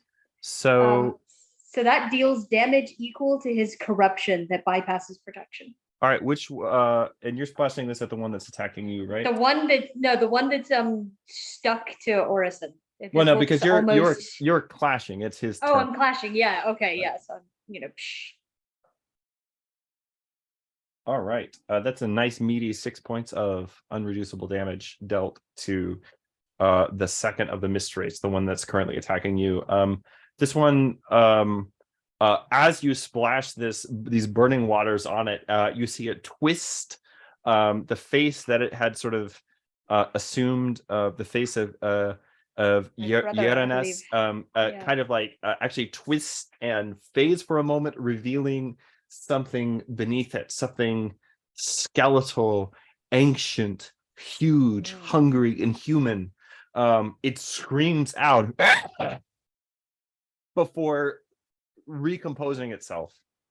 And then this next one attack is going to be against you, Amsotha.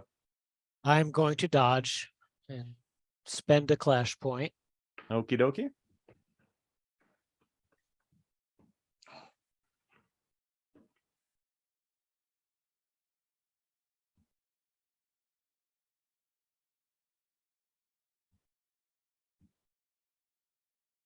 Yeah, 57. My dodge is 80.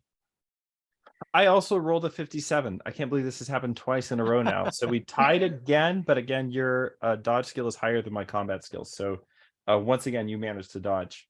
That's it for the Mistwraith's turn. It is now the three of you guys in any order. That's a 1 in 10,000 chance, by the way. Right. Yep. Seems like I have a 1 in 10,000 chance to roll any sort of success, but Also true. Also true. Well, I would like to roll a Storm of Fate for the sister. Okay.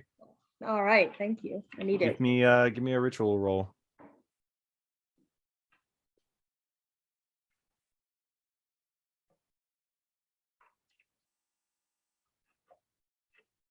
Oh, yes. All right, 7 will succeed. All right, so Storm of Fate. For those who are playing along at home, Storm of Fate. The seer spends 4 devotion per target. Each target, actually, depending on how many devotion points you want, you can apply this to both of them. You don't have to be. It's got a 10-yard range On the one roll. Is Yeah. that correct? Yep. Okay, so let's do that. Nice. All right. So each target gains 1 temporary fate point, which expires at the end of the session. The lore master gains a number of d6s equal to the amount of devotion spent. At any point during the session, the lore master may roll any or all dice gained this way and subtract it from the results of any skill check. So that puts me up to a total of 12d6 now. These are basically fate is a fickle mistress. You get to use it to your advantage now, but maybe later it comes back to bite you. So you each get a temporary fate point Oh, that expires at the end of the session. Do you want to also make an attack with your glaive, with your halberd there, Amsotha? Yes, All I right. would. Okay. The Wraith will clash with you.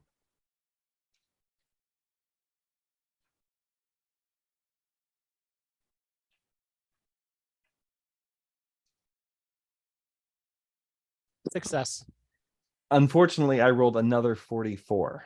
So Oh. that's another critical success. You take another Oh. 16 points of damage, ignoring Oh my armor. goodness. 16 points. Oh my goodness. I You did am- reprogram the dice bot. This No, these I are am- real dice. These I are am- these they're these funky orange and yellow dice that Oh, I just yeah. had sitting in a bag, and like they came in like some bulk pack or something. And they yeah. look kind of goofy, and I haven't used them, but I just needed dice for tonight. I was like, I'll just break these out. So Yeah. anyway, I am apparently officially wounded now. they're okie dokie. Oh, All no. right, yeah. So points. now basically any more damage you take starts going to your wound track. Right. Oh, You start no. filling that in. All right. It is Sister Kjanlei and Orusen's turns. So could you just describe your state to us in character?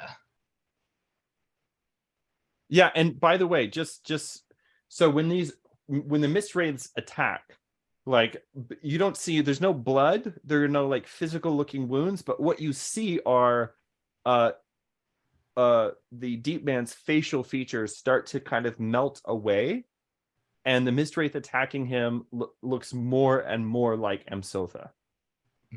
It's incredibly painful, but there's no like blood or anything like that. Okay.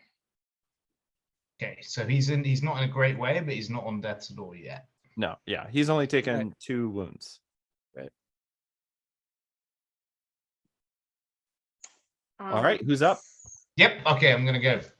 Okay. So I'm going to attack the wraith that looks like they've taken the most damage, if I can tell. Yep, that's the one that looks like your father. And also a little bit like you now.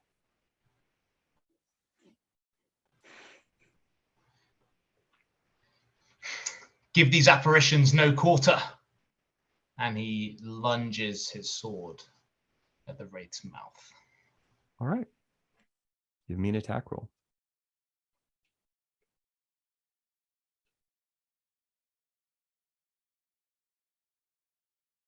Is that a success, failure?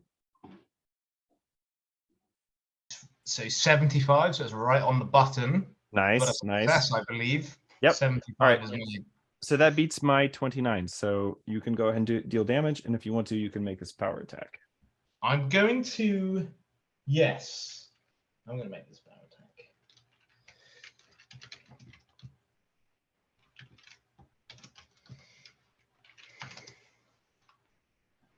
All right. With 8 points of damage, you finish this wraith off. How do you do it? Father, I won't see you fall into poverty and despair. And not just lunging the sword through his mouth, but also ripping it upwards as well, cleaving through whatever ghostly flesh. You see the face in the mist kind of like gets melts away as the thing shrieks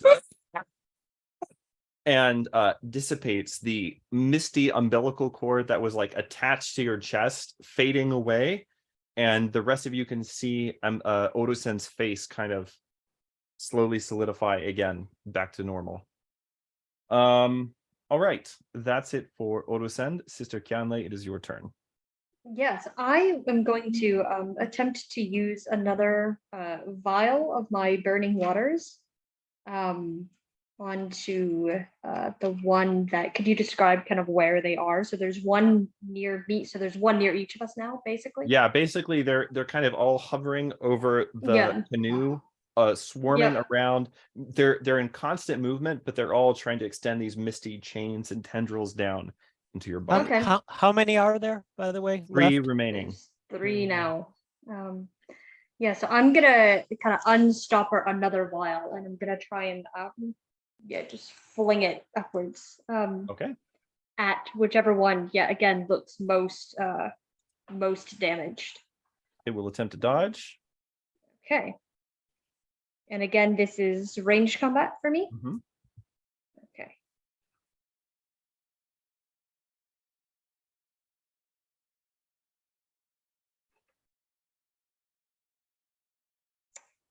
Seven. And I'm going to spend 2 clash points for rapid fire to deal the same damage to an additional target. Oh, geez. So that's 6 points of damage to 2 of them. Yes. So the one facing me and the one attacking Amsotha. All right. Oderson looks like he's kind of got this on lock, but Amsotha's not looking in a great way. And so. Both of those 2 mist wraiths are looking severely diminished at this point. You see, like, as the holy waters spray across them, you see them kind of like melting away, bits of sort of like ghostly skin sloughing off, vanishing into the waters beneath you. And it is the mist wraith's turn. So top of the round, Mist Wraith is going to attack Orusen. Are you clashing, Orusen? You bet I am. Now I know In a you way, can die. Like, why would you ever not, like, when you can fight back? I tell you what, being able to fight back is great. I guess unless they've got like some super powerful attack that you need to dodge. Yep. Being able to fight back is great. So you rolled a 100, which is a critical failure. Yeah. Fortunately for you, I rolled an 88, which is also a critical failure. We both critically fail. Nothing happens. The next one's going to attack you, Amsotha. Okay, I'm going to dodge. You should fight back. And- Fight back.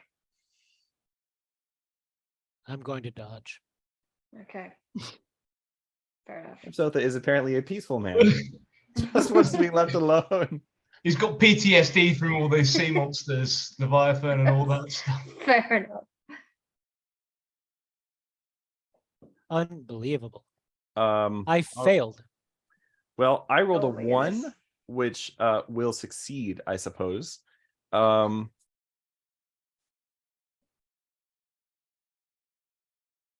suppose it will. Ouch. Okay, so it is going to actually, it hovers back a little bit higher out of the reach of your weapon. And as it does so, you see the mist around it being drawn into the form of the mist wraith, actually swelling it in size. As it has taken substantial damage, it's going to heal for 1d8 wounds. It doesn't heal that much, though. That was a pretty crappy healing roll. Good. All right, that's it for that one. And then the last one is going to attack Sister Kjanlei. All right. I am going to clash with my longbow.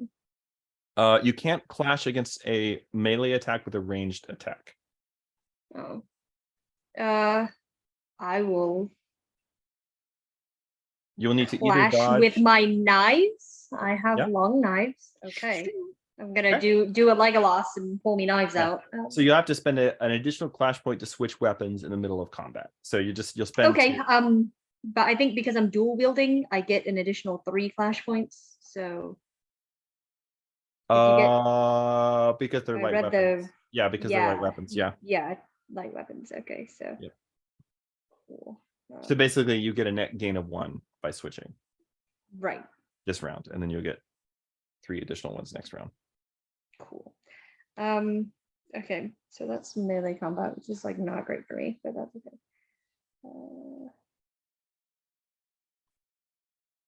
Yes. All right, you got an 18. I got a 78, which is a failure for me. Okay. So go ahead and roll damage.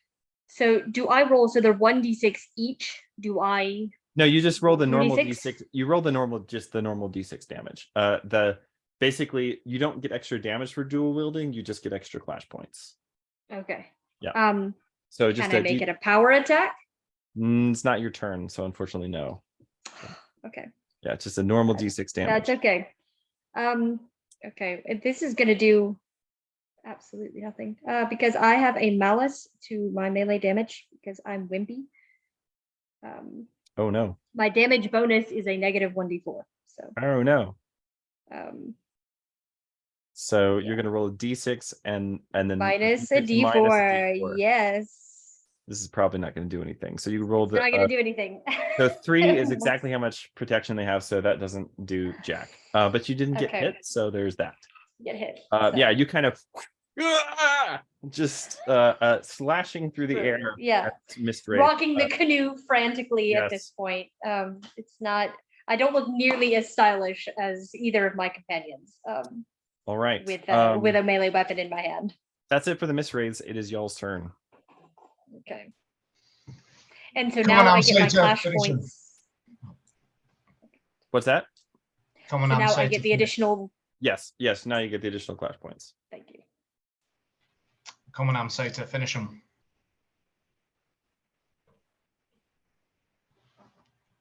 Okay. Yeah, I melee. All right. It's going to attempt to clash with you. Blah.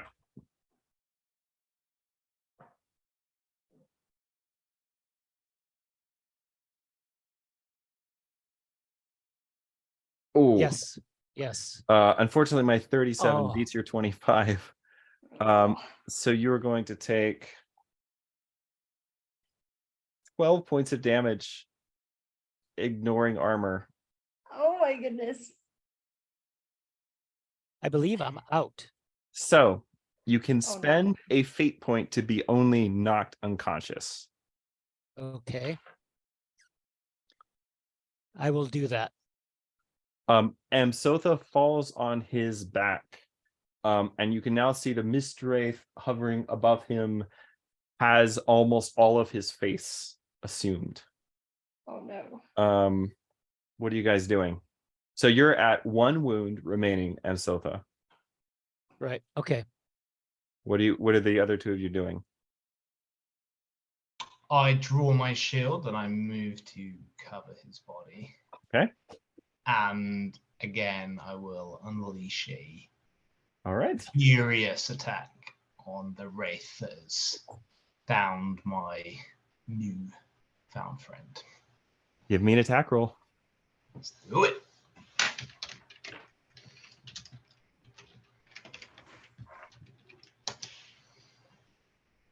$44. Yeah. So because my dice are just insane tonight, you rolled a 44, which is a critical success, but I rolled a 99, which is a critical failure. So you do. This is one of the craziest fights I've ever been in, just from a sheer standpoint of how many crits are being rolled, on both sides, both successes and fumbles. So you do maximum damage once again, my friend. And this is it going to be a ignores power attack. protection. Yep. And this is going to be a power attack because I am All right. pissed. So that's another it 14 points of damage, reduced to 11. How do you finish this one off? Another one. Quite- So, firstly, I bash him aside with my buckler, and then as he reels against that attack, I slice downwards and sideways across his face, hopefully cleaving his face in half. There's another as the face kind of melts away and the mists clear around your blade, and Amsotha's face kind of slowly returns to normal.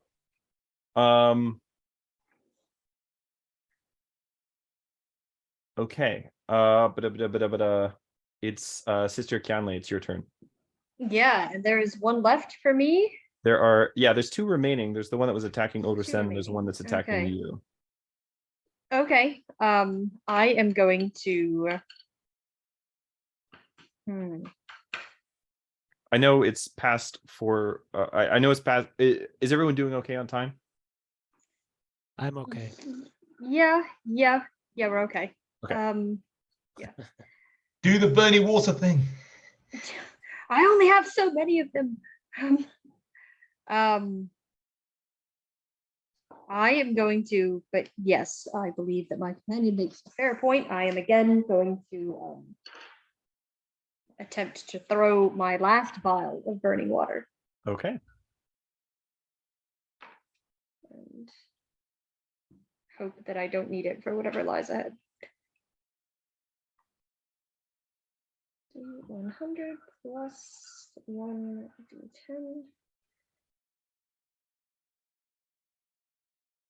Seriously. That is a failure. Okay. That is really sad. It would have dodged. All right. So, top of the round, it's the two remaining Mistwraiths turns. Orusen, one of them attacks you.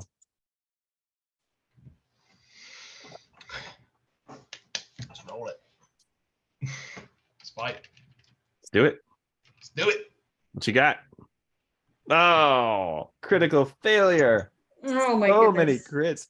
I got a 73, which is an ordinary failure, so nothing happens. The next one's going to attack you, Sister Kjanlei. Yep. I am going to I guess try to fight back with my knives. It's not gonna be great, but okay. So you got to spend a class point to switch weapons again. No, wait, I mean I didn't switch back to my bow. Oh, but you went to your vial. That's all right. Yeah. Go ahead and just clash. Sorry, because I thought a right was like a minor action. Yeah, you're So right. I You're right. didn't You're do right. No, you're correct. So yeah, just go and clash. that. Okay, 1G 100. 81. No. I got a 100. Oh my goodness. The All right, so those are longest both combat critical ever. failures. It is y'all's turn again. Okay. I'm gonna go ahead and try this litany of banishment again. Okay. So I now have more clash points. So I now have Ooh. a total of 8 clash points, I believe, because I've Oh got my no, I knives think out we now. found an exploit. Jeez Louise. Okay, all right. Yes. So I'm spending all 8 clash points. I'm done. Friends can spend so again, against the mini-eyed things of poisoned waters, we set our faces like flint.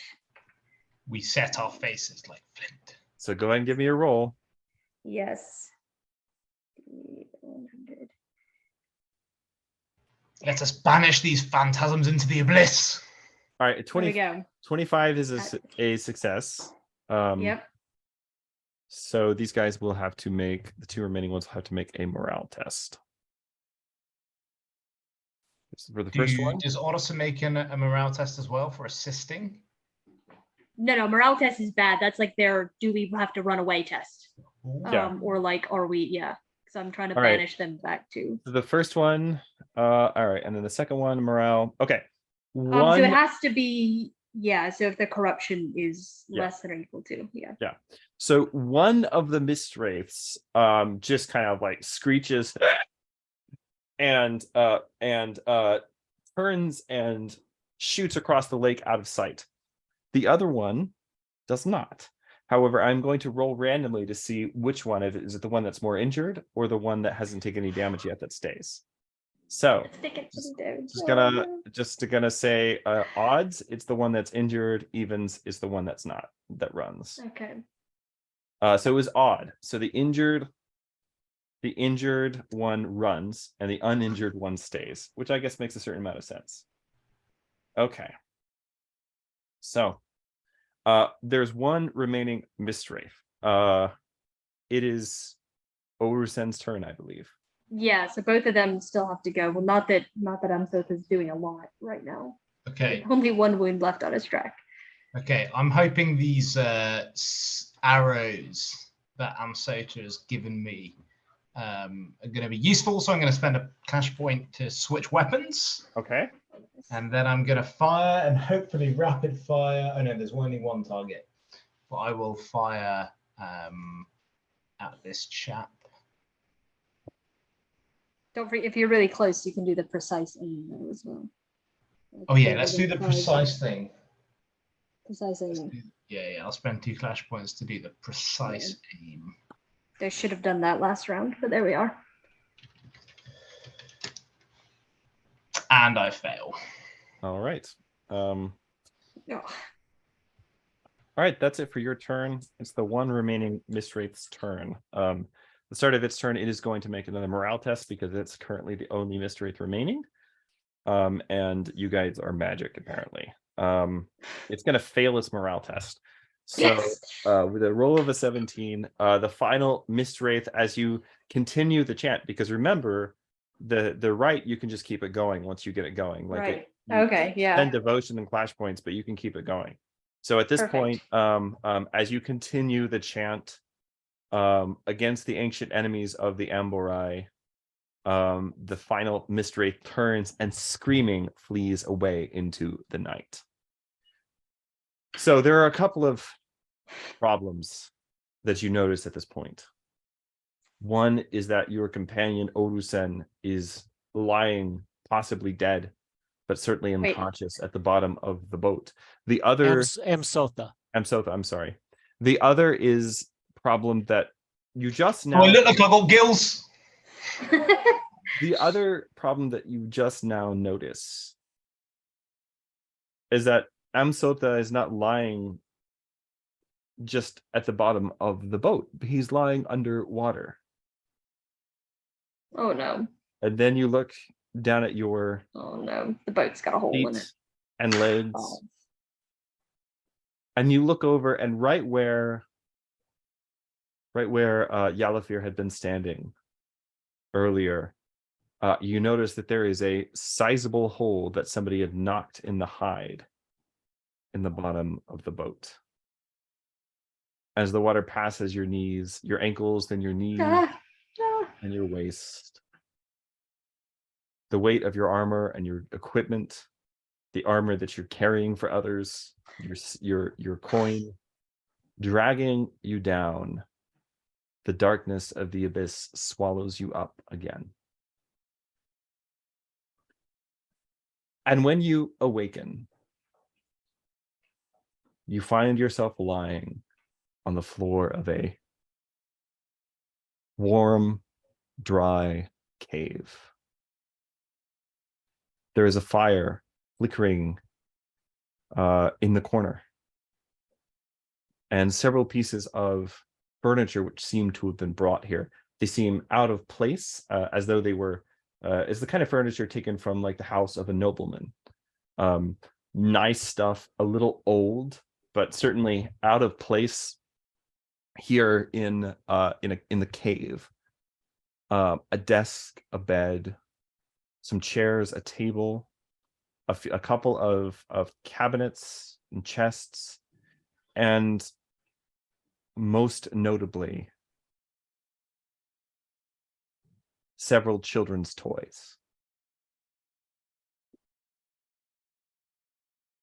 And as you sit up, Orusen, you start coughing and gagging as you feel something lodged in your throat. And you kind of and you reach in and you pull out the medallion.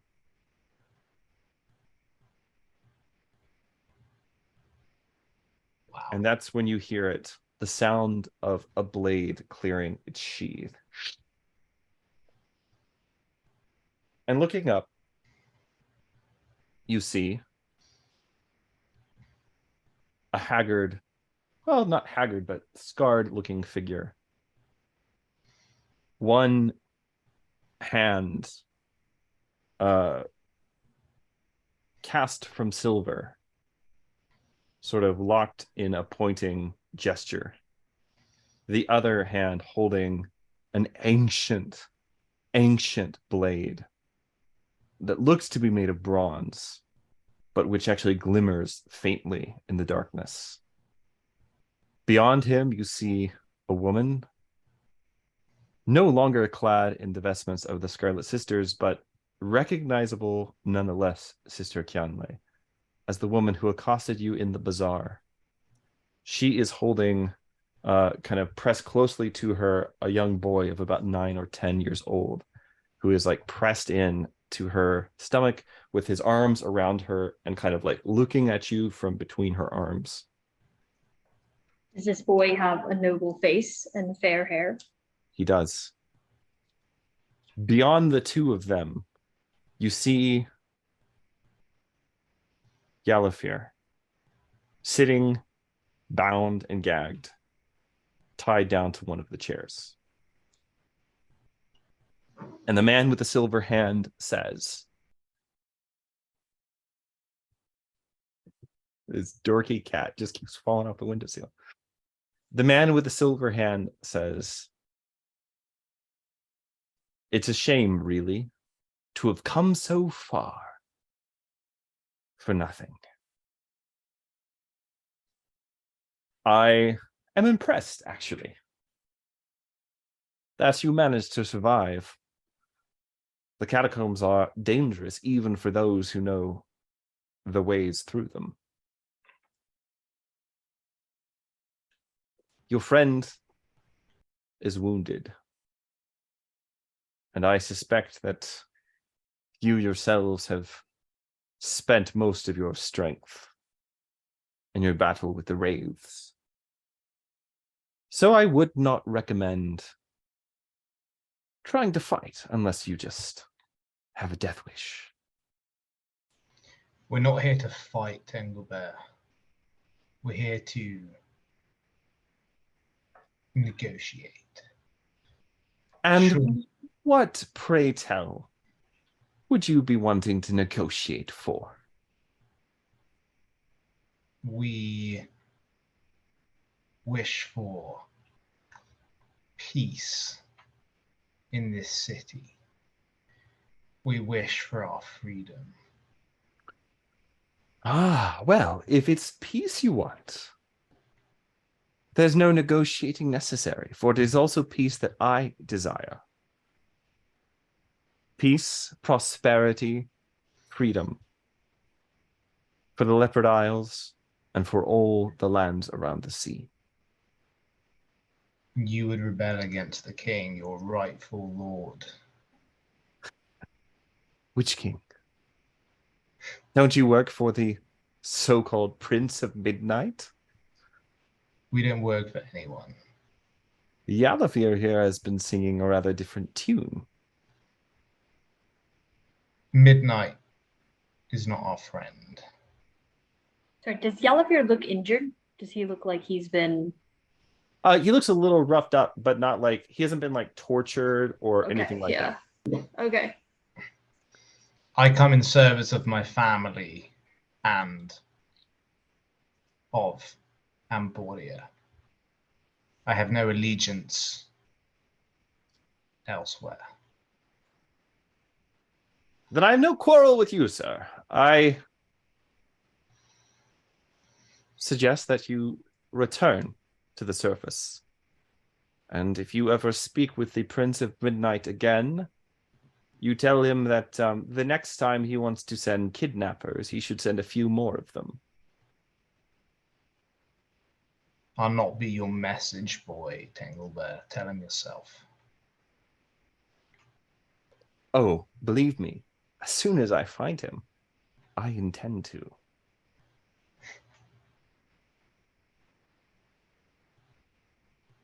At this point, Thorin steps forward, still kind of sheltering the boy under one arm, and says, "Didn't I tell you, sister, not to come?" You should know that I was going to ignore that warning. If you know me as well as you think you do.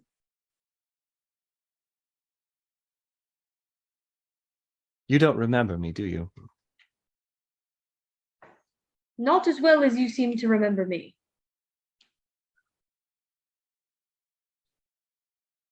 I was only an acolyte when the Scarlet Sisters took me in. They wanted someone to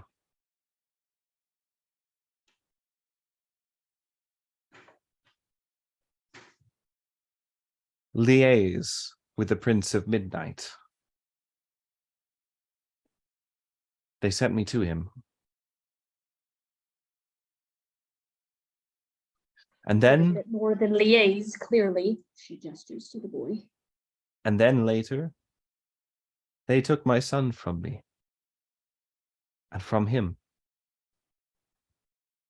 insurance that the prince would keep his word and give over the treasures of the Leopard Isles into the keeping of the Scarlet Sisterhood. There was a great treasure ship, a revenue ship from the archipelago, went missing some years ago. Perhaps you heard about it. Can I make a cultural roll? Yes. Perfect.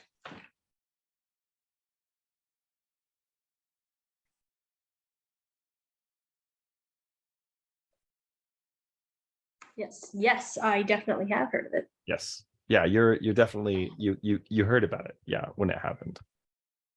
I also have a high trade skill, so maybe if it was a Yeah, for sure. Okay. Yes, I know this ship. That was the doing of the prince.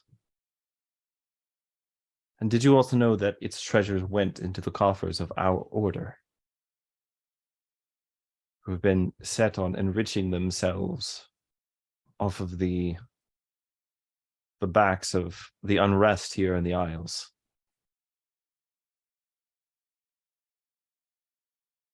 Are two regions of Emboria not permitted to trade to form closer bonds? Everyone trades with the Leopard Isles. Well, trade is one thing. Stealing a tax ship that was destined for Senkenkar is perhaps another. Destined for a false king. Oh. Don't be under the mistaken impression that I care very much whether Onwe gets his taxes or not. But they took my son from me. Tengelbur helped me get him back. And you'll not take him again. You're denying the boy the right to his own father. You would deny him the right to his own mother. No, I would see you two back together, wed. What is going on here? Wed? What is this conspiracy? Do you think he loves me? No. He seemed to. You would not apparently be the first one of our sisterhood to be taken in by his honeyed words. Careful. You'll be next. Are you claiming that there was no love between you?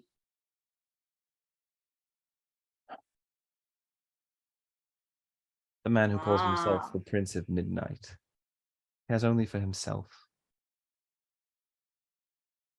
He seems to care for the boy. He sees the boy as an extension of himself, part of the dynasty he hopes to found. He didn't tell So the did rest of everyone you. in Senkankar. He didn't tell the rest of you, did he?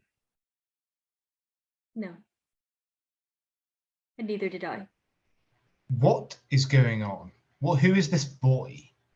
The boy. She gestures to the. Yes, I can see the boy, but who is he and why are we talking about this? He is the child of Thoranrai and the Prince of Midnight. Chlorpine, I believe your name is, right? And she's addressing the boy directly for the first time. He kind of like moves back behind his mother's skirts. A boy of 10. This is what you've reduced him to, hiding behind his mother's skirts. How No else? boy of 10. No boy of 10 should be like that. What else should he do when assassins and kidnappers come after him?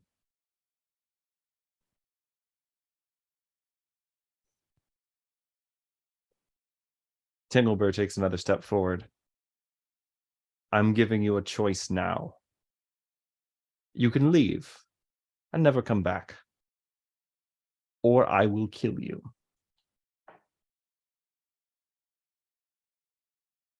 Sister Kjanlei very slowly, like clearly demonstrating she's not like trying to pull a fast one, because I believe his sword is still pointed in their general direction. Very so like opens, like puts her sack on the ground, is like, and pulls out the vest that's sized for Chlorpine. I sold the treasures of our homeland to get this, because it was my belief that he was in mortal danger. Would you like to come get it? And again, she's addressing the boy directly. He kind of looks up at his mother. She shakes her head. Looks back at you. He kind of he just spits on the ground. Who, the boy or Tengelbur? Yeah, the boy.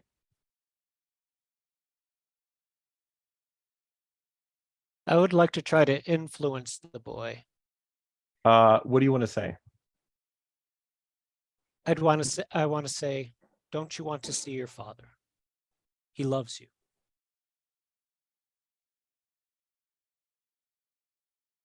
And I have a trait of honey-tongued. How does that help me Ooh. exactly? You get to roll the ones die twice and take the best result.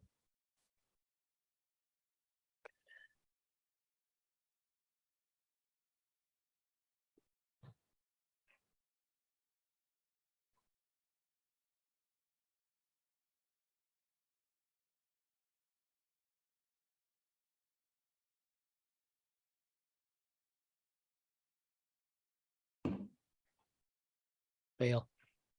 Okay. And I get to roll it again. Is that what you said? You get to roll the ones die again. And take the more favorable result. So like if getting a 63, 62, 61, if that would change whether or not it was a failure, Mm. then you could do that. Okay. All right. The boy seems unmoved. He murmurs something, but is still kind of like staying behind the protection of Thor and Ryan Tengelbur. Orison, can I make some sort of roll to see what our chance would be like if it came down to fisticuffs?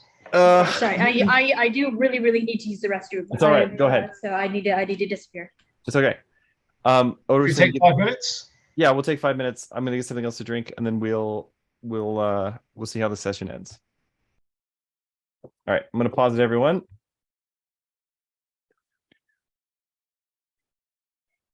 All right, and we are back, everyone. Or I thought we were. Hold on, Jonathan disappeared. Nope, there he is. Okay, and we are back, everyone. So, as we just left off, you guys are here in this cavern. Who knows where at this point? Thor and Ryan Tengelbur are here. Tengelbur has his sword drawn. I described it incorrectly. It's not bronze. It's actually like looks like the bone of some great sea monster is actually what Tengelbur's sword looks like. It's an ancient weapon from before the time of the kings. And he has it drawn and pointed in your direction. Thor and Ryan and Tengelbur are telling you, you have it all wrong, Sister Kjanlei. That the Prince of Midnight is the real bad guy here. And Orusen, you have no idea what is going on, but somebody has not been straight with you. So, what are you guys doing? Tengelbur, I know you're a fearsome fighter, but what do you think the chances of you killing all three of us before I ram my sword through this boy? Someone better start being straight with me now.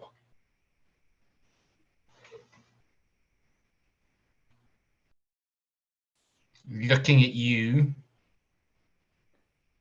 Kjanlei, and Tengelbur, and the new sister. As soon as you threaten the child, Tengelbur steps forward and stabs you. I need you to roll initiative. Let's go! This is not the sort of thing Tengelbur plays around with. So I'm still useless, right? no, I mean you get all your valor back. You're just at a we do need to do a scarring roll for you though, so hold on.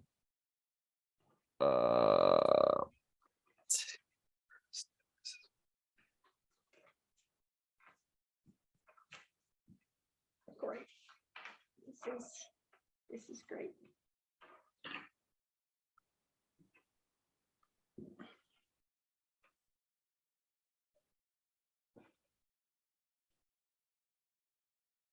All right, what do you guys get for initiative? 23. Dang. All right. Would you get Yeah. David? I didn't get anything yet. Okay. Stephanie? Yeah, I am just Okay. 13.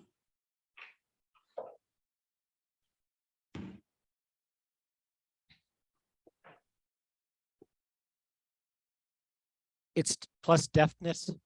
Yes. And sorry, real quick, how does 46. Oh no, it's a D6 roll, David. Oh, how does refreshing devotion points work? Does that come like Valor, where it's like Comes back once a day. So Oh. yours are not refreshed after the last battle. Oh. Okay. So I'm probably, because I have not been keeping a super close count, for which I apologize. I assume that the burning waters, the devotion points were spent making them rather than Yeah, using them. Is that's that correct? right. So basically that reserved 3. So your total's down 3 for the burning waters.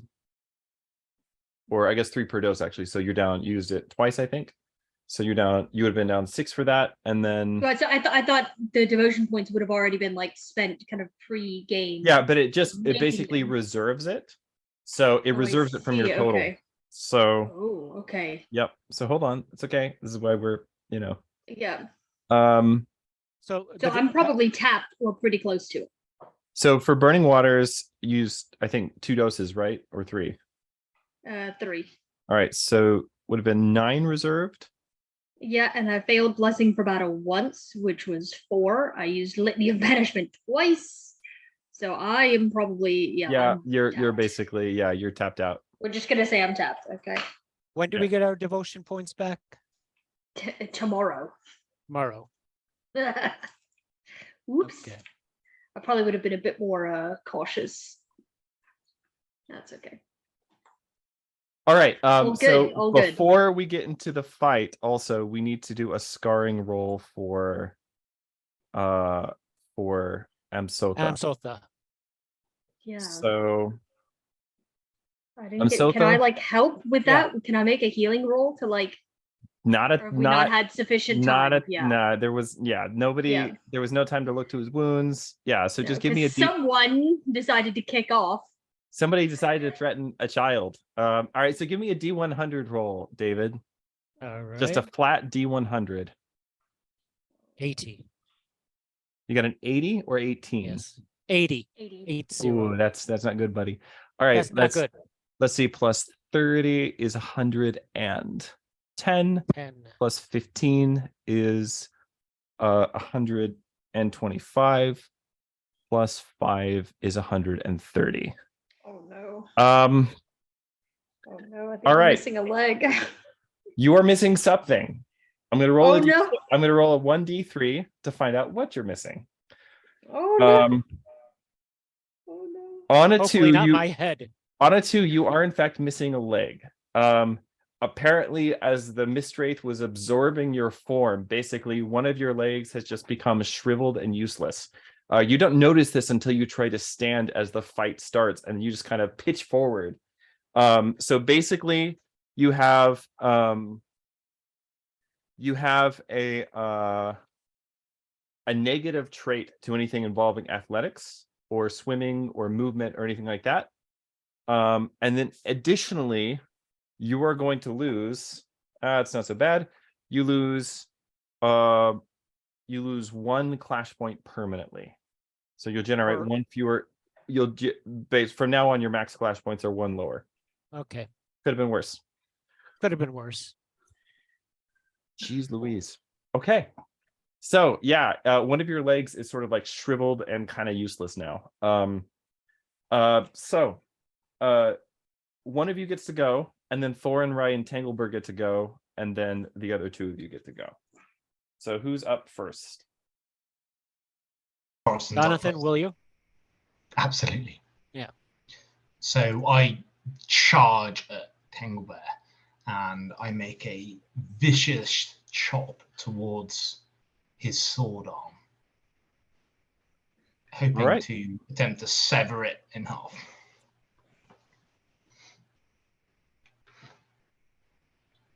or at the very least knock the sword out of his hand. All right, give me an attack roll. 12. That will not beat Tengelbur's 30. What? Okay. So you are going to take. And we're back up to our maximum valor, right? You're back There up to was your enough maximum time. valor. Okay. Any wounds you lost, you haven't had a chance to recover yet. Yep.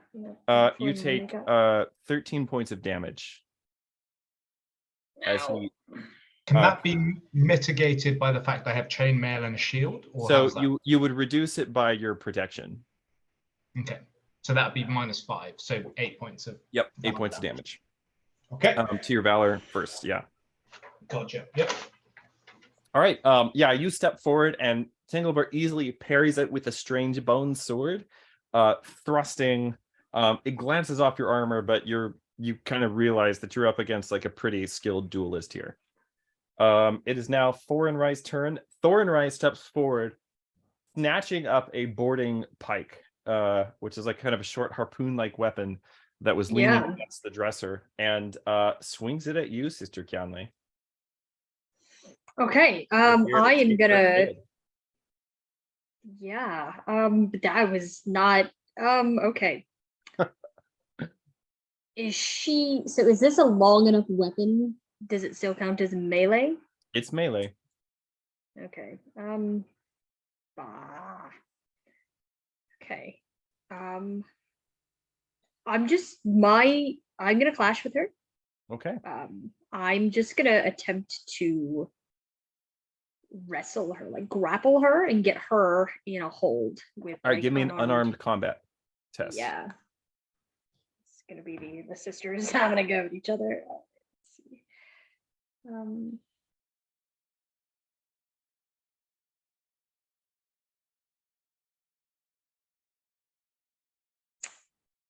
Failure. Okay. She is going to hit you for Yep. 8 points of damage. Okay, and that is reduced by my protection. Yes. Okay, which is only 1, but that's okay. Tengelbur attacks you, Jonathan. Let's go. I'm going to attempt to parry and strike back. Okay.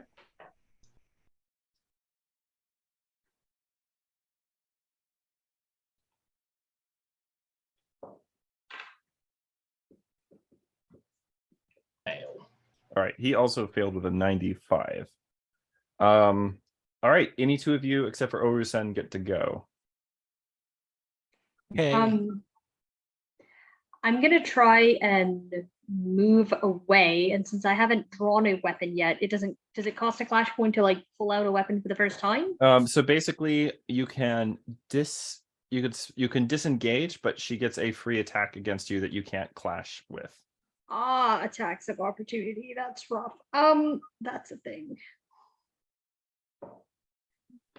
Now you can Okay. draw a weapon if you want to. You can try to talk her Well- down. What are you doing? I feel like I'm gonna stab your son is not really something that you talk a mother down from. Yep, that's 100% Speaking fair. from experience. Decisions so were made. not without consulting the group. What penalties would I take for attacking at near range with a longbow? You can't attack with a bow. You just Somebody can't. who Okay, melee okay. So would- I'm just gonna have to take the attack of opportunity then. I'm gonna Yep. try and disengage. right, Move so you mine disengage. 14 yards away. She's going to. I mean, the cave is small. There's an actual door, like a door. Yeah. Okay. But she's going to attack at you with a boarding pike as you move away from her. Yeah. She Ow. successfully hits you for, 13 points of damage, Ow. It's 12. reduced by your protection. All right, so you Yeah. got but you managed to disengage, taking Okay. a swipe from the boarding pike as you do so. Ow. Okay, so I'm gonna try and shoot her with my longbow.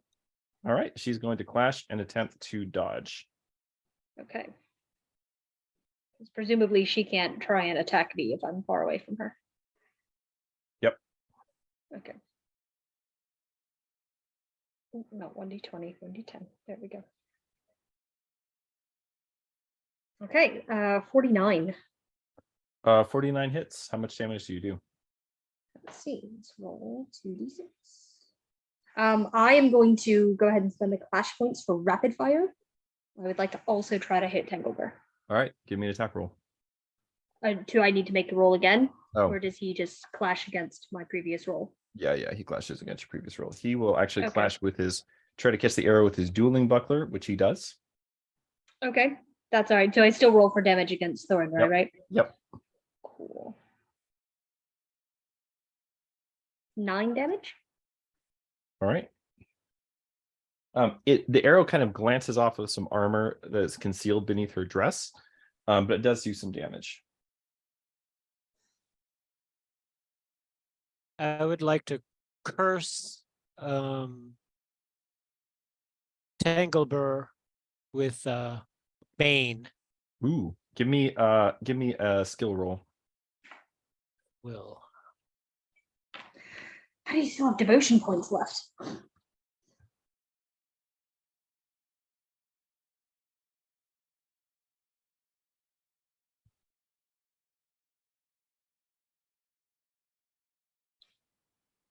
Oh, very successful.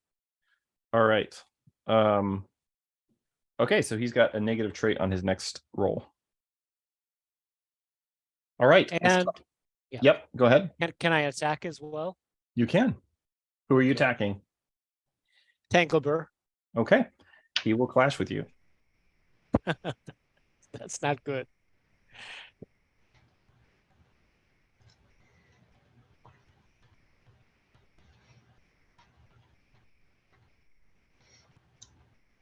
Fail. Okay. He hits you for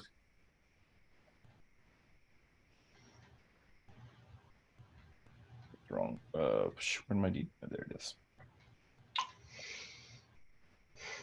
He hits you for 3 points of damage. Just kind of nicks you with the blade. Oh, and that would It's probably due to my hopping around. He couldn't get me very Yep. well. All right. It's top of the round. Any one of you may go. Yep, Orison is going to move and make an attempt to grab the boy Okay. and threaten him with death if we don't stop fighting now. All right. Tengelbur will attempt to clash with you, basically putting himself between you and the boy. So just give me an unarmed combat test to try to grab him. Okay. How much wrestling did we do growing up in the noble house? Well, a bit. What is your skill level for unarmed combat? 30%. I get a 4 and succeed. All right. Tengelbur manages to successfully clash against you with a 43. Can I roll a fate point to upgrade to a critical, or is that... That's your cultural You can virtue. spend a fate point. You can spend a fate point to just re-roll. But you might fail. I It's actually not gonna. can't. Yeah. No. Okay. Okay. Tengelbur steps in your way, thrusting the blade into your ribs again. You take 11 points of damage. All right, it is Tengelbur's turn. He is going to attack you again for threatening this child. Clash. I like how you guys were like, no, we're going to be the team that tries to threaten a child with death. That's There's no we in that. There's no we. I'm not saying I'm going to do it. I'm just saying... You are saying that you're going to do it. I'm saying I'm going to do it. Goodness. He's just saying he's going to do it. Why? I don't know that. Okay, succeed on 9. all right. Tengelbur failed a test. He's spending a fate point to re-roll, and he gets a 51. So he is going to hit you for another. Can I spend a fate point to reroll his reroll? So a die can only be re-rolled once, but you could spend a fate point to re-roll yours. Yes. Okay. I think I have... How many fate points do I have? So he And did have a 3. negative trait on. That only applied to his next roll, so that was his Oh. flash for a few rolls ago. You should have started with 3 fate points, and then you have a temporary one, and I know you've spent some, so I'm not sure how many you have left. I What'd you haven't get? spent any. This is my first one. You haven't spent any? Okay, well then you have But I 4. rolled a I've 42. spent a bunch. So Oh, okay. 42. What did I say? Tengelbur had a moment ago. 51, I think. 51. Yep. All right. So Yeah. he's still gonna hit you. That's another 15 points of damage. Ow. His blade is just like moving, just circles around yours. Just he is maybe twice as fast as you at this point. Like he's just blade kind of darting in and out, lots of little cuts, little parries. So far your armor has taken the brunt of the damage, but like the bruises, the welts beneath your chainmail and stuff, it's starting to add up. All right. It is Thorinrai's turn, I believe. Thorinrai. Get the boy! Get the boy! Thorinrai will swing the lunges towards you. Sister Kjanlei swinging the boarding pike again. Does she and as try to close the distance with me? She Because I mean, disengaged. And the moved room home. is like 15, 20 feet wide. Okay. So like Okay. it's all close combat distances in here. So Okay. yeah. Great. Yep. Wonderful. She closes the distance. I mean, the boarding pike is about 6 feet anyway. Yeah. So Yeah, she just takes a step forward, swinging the boarding pike again. And as she does so, she says, "Stay away from my son." And she's gonna hit unless you're clashing in some way. I'm gonna try to dodge, I guess. Oh man.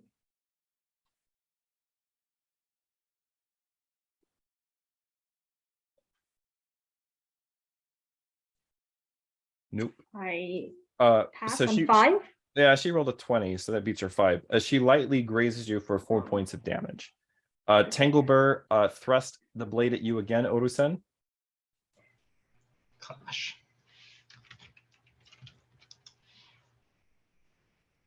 38. What is your skill? Like, what's your skill rate percentage My skill with is melee combat? 80. All right, so you're gonna hit, so go ahead and roll damage. Power attack, power attack. You can't power attack on somebody else's turn. Oh, it's his turn, yeah. Oof. 4. It glances off his armor, dealing no damage. He is wearing what appears to be mesh, similar to the stuff that you bought for the boy, Sister Kjanlei. And all between that and his dueling buckler, he has a protection of 4. So, all right, that was his turn. So it's any two of you who haven't already gone. Okay.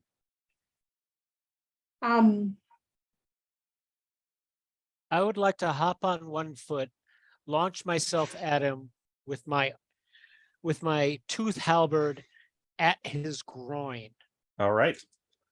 He's gonna clash. Ow.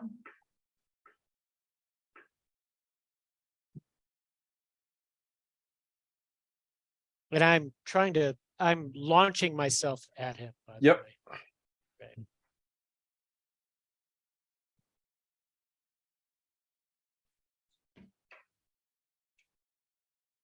I missed it by 1.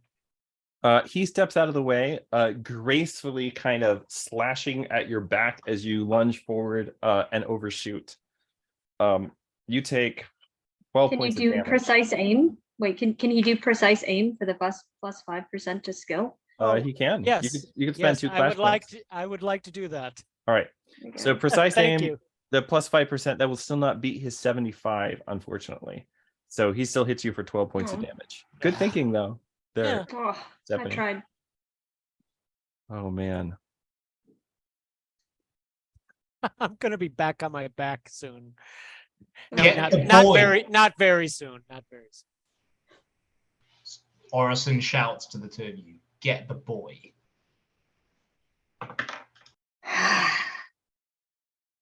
Sister Kjanlei is going to make a dive to try and tackle floor climb to the ground. Not attempting to injure him.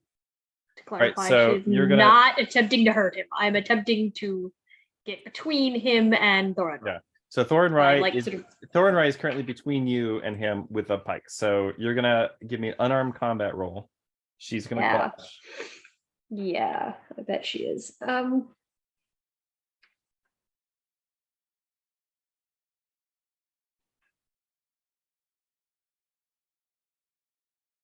It's gonna be a fail. I guess I'm gonna spend that fate point that I got to try and re-roll that.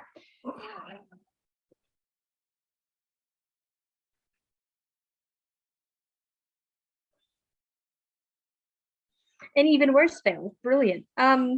Thorin Rai Wait.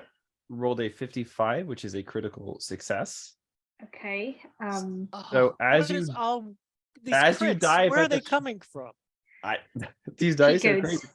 So as you dive at the child, I dive onto her pike. Brilliant. Yeah, love you this. basically do. You take 14 points of damage. Okay, that's fine. That's fine. It is the Kill top me. of the round. Any one of you may go. Orson's making another attempt at the boy. Okay, give me another unarmed combat. Tengelbur is basically at this point. Tengelbur and Thorin Rai are trying to like shield the boy with their body as much as possible. Sounds good.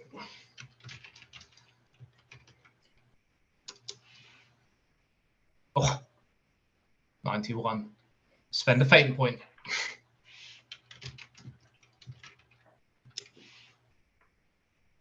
$85 still fail. Okay, I'm down to 1 fate point. Tengelbur got a 33. So you take 18 points of damage as he stabs you with the bone sword.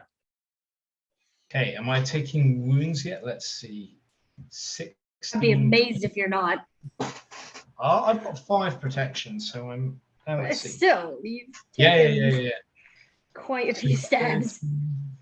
I don't know Those- how much valor you have. But So since I lunged at him before, I imagine I'm on the ground since he sidestepped me. Yep. And I would like to lunge my halberd at his legs. Okay.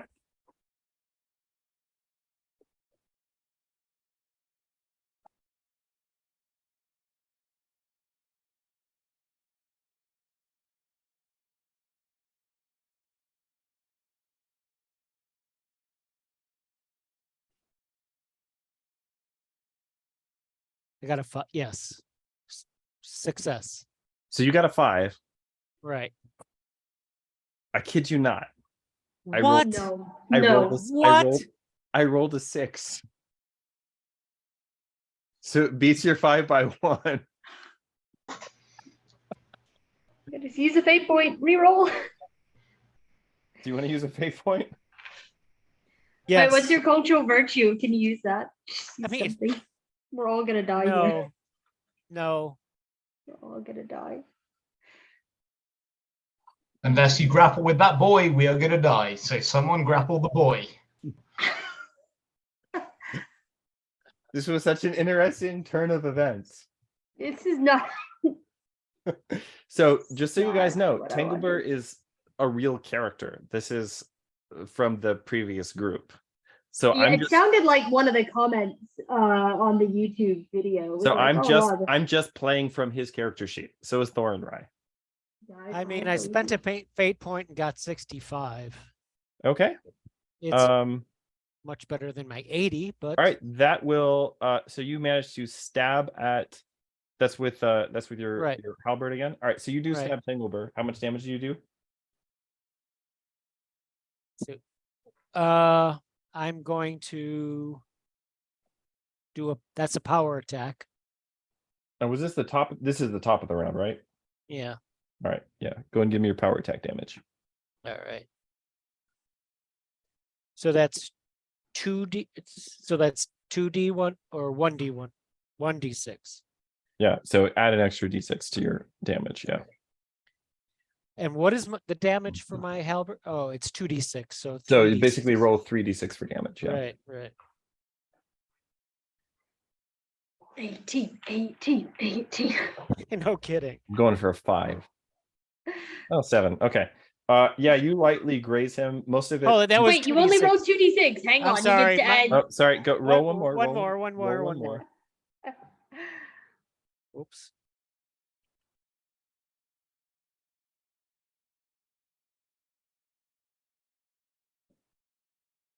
Plus 2 2. more. So yeah, you do 4 points of damage 9. total after his armor. All right, 4 Tengelbur, points of damage. Yep. Okay. You kind of lightly graze him with the halberd, but you just don't have the leverage lying there on the ground, kind of flopping Right. around like you are. Right. It's now Thorin and Tengelbur's turn. Their clash points refresh. Thorin swings the halberd at you against Sister Kjanlei. Yep.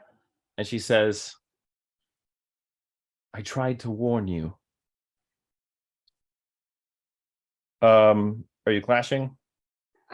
Yes, I guess. Yeah, I'm gonna try and dodge and like hold my intestines together because that's about where we are right now. Oh no, are you into wounds? Oh, I've got 1 wound left. Yeah, like I'm dying. Yeah. Oh shoot. I'm really squishy. Yeah, yeah. I only have 3 wound boxes per row, so. Oh. Oh, you took all those negative traits at the beginning. Oh, Yeah, no, no. it's fine. I'm like Oh, holding my intestines in. no. I don't have any fate points left, so like, this is pretty much roll or die. So Now, David, I think you've got some abilities that are like when somebody's dying, there's something you can do. So maybe look at that. Holy cow. All right, what you got there? Yeah. But Of course I fail. Of course I do. It's fine. I only have 1 devotion point left. So you can't do anything about this. No. Well, No. Stephanie, I would like to risk tooth for treasure. I'm making a really daring and really inadvisable course of action. to turn that into a ordinary success. Yeah. I'll allow it. All right, you managed to just dodge out of the way. Okay. The halberd or the boarding pike, which is basically it's sort of like a kind of a multi-pronged harpoon. Yeah. Like a short spear Good. with like the hook comes down just a mere inches from your face. Oh, goodness. Tengelbur attacks you, Orusen. Let's go.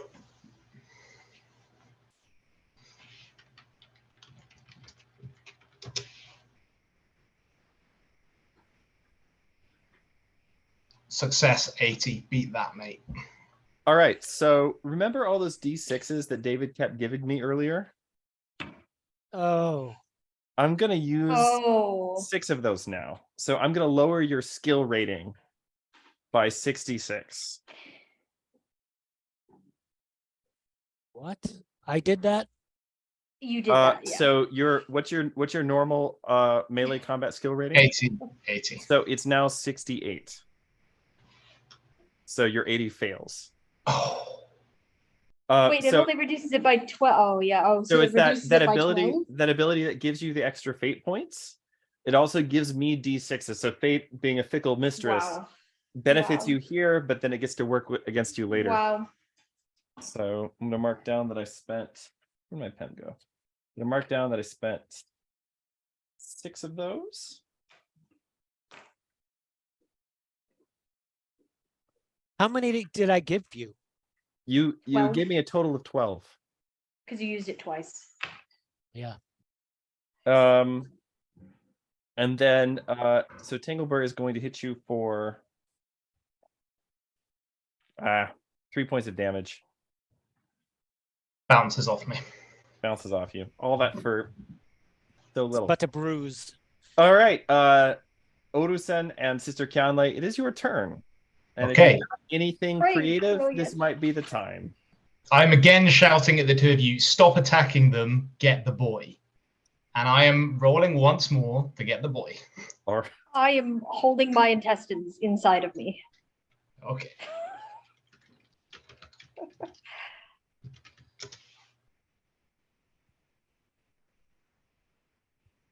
Fail. all right, Tengelbur hits you again. 10 points of damage. Okay, that's fine. Okay, I take 3 wounds now, so I am in wounds. Tengelbur has taken 4 damage to his valor. He's taken no damage otherwise. Thor and Rye also, like, they're both in pretty good shape. It's pretty clear by this point that they are both like veterans of numerous combats, and you guys are just completely outclassed. Sister Kjanlei, are you doing anything on your turn? As my consciousness fades, I'm slowly bleeding out. My last action is going to be to try and give the armor to the boy, so that if nothing else, I can fulfill my word. After Jonathan threatened to kill him, you're giving him the armor. Well, you're 2 different people.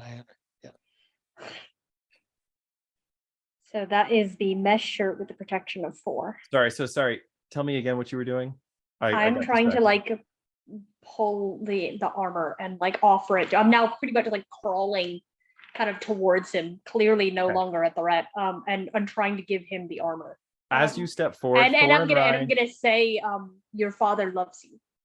as you step forward, Thor and Rye just steps on your hand, or as you kind of try to crawl forward, Thor and Rye just steps on your hand with the Damn. heel of her boot. And Yeah, she no, says, it's fair. She says, "You chose the wrong side. I'm very sorry." And she just raises the butt of her boarding pike and cracks you over the head, and you And fade die. into unconsciousness. Yep. I I have no fate left to spend to reduce that. So you're not she, like, dead. She leaves you Okay. alive, but Okay. she just like Yeah. plunk, knocks you out. All right. All right. It's top of the round. David and Jonathan, you guys are up. What are you doing? Yep, I'm going to make another attempt to get the boy. One of these is going to fail. One of these is going to succeed. All right. Tengelbur once again just hacks at you. Okay, success. I also got a success with a 65. Oh, So that's another 12 points of damage.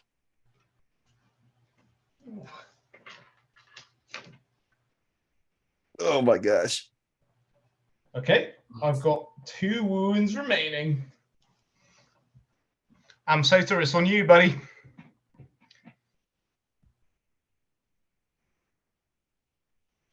this is quite a situation. I'm open to suggestions. What are you doing? Oh man.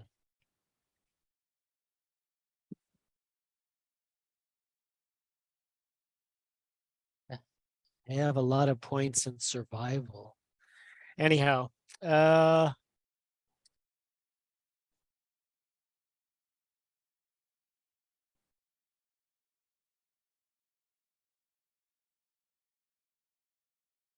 don't think this is going to work. There's no point attacking them. We can't win that way. You can either negotiate or get the boy or ask for mercy. I could either deceive or influence.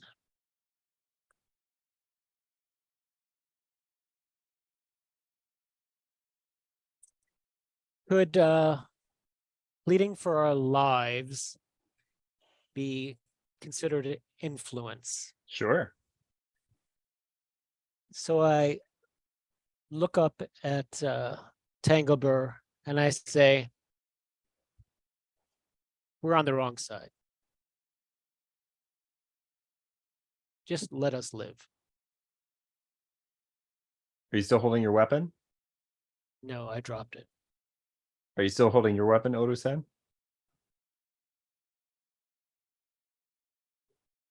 You're on mute, buddy.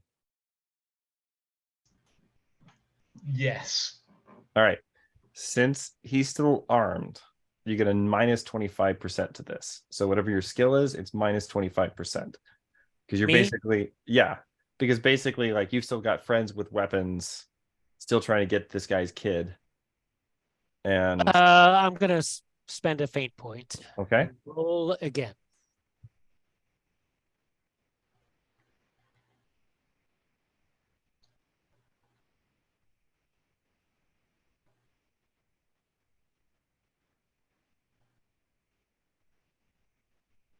Fail. Nope.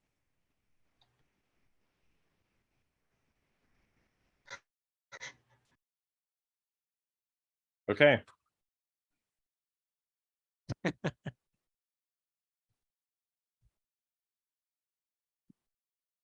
All right. Orusen, what are you doing? I'm making lunch with the boy. All right. One of these is going to fail. One of these is going to succeed, I'm sure. Tengelbur at this point, it looks just even like a little tired, and he just growls, "Stand down! I don't want to kill you." What'd you roll?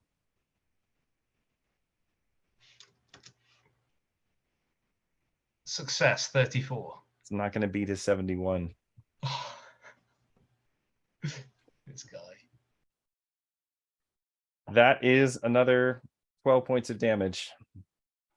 That is me out. However, I have one final fate point to spend on. You're going to spend that to survive?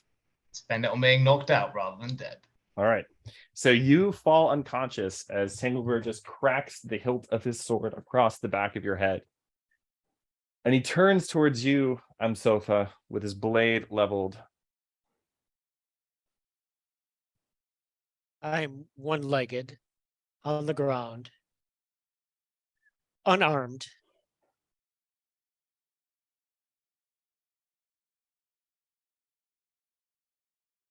He shouldn't have threatened the child. I didn't threaten the child, and I think it was a bluff. Looks over at Thornrye. Look at the situation we were in. He had to try something. I gave you. If you were in that situation, I I'm going to try wouldn't- to persuade him. I'm going to try to influence him. Now, Okay, give me an influence roll. all right.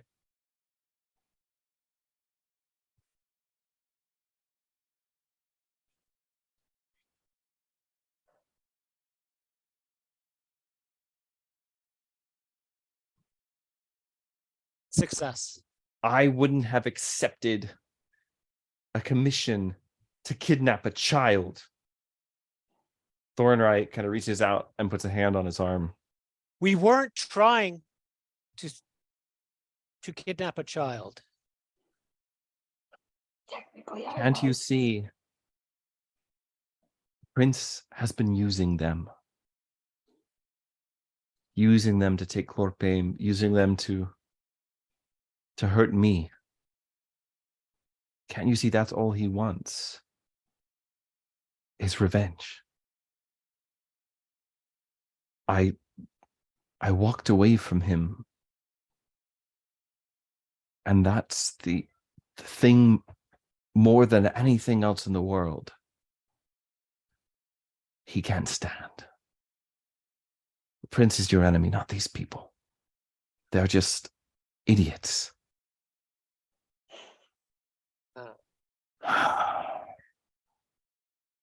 You may be right. He reaches down and strips the medallion off of Orusen's body. But I can't have them coming back here again. And he raises the sword and he just cracks the hilt over the back of your head. When the three of you wake up,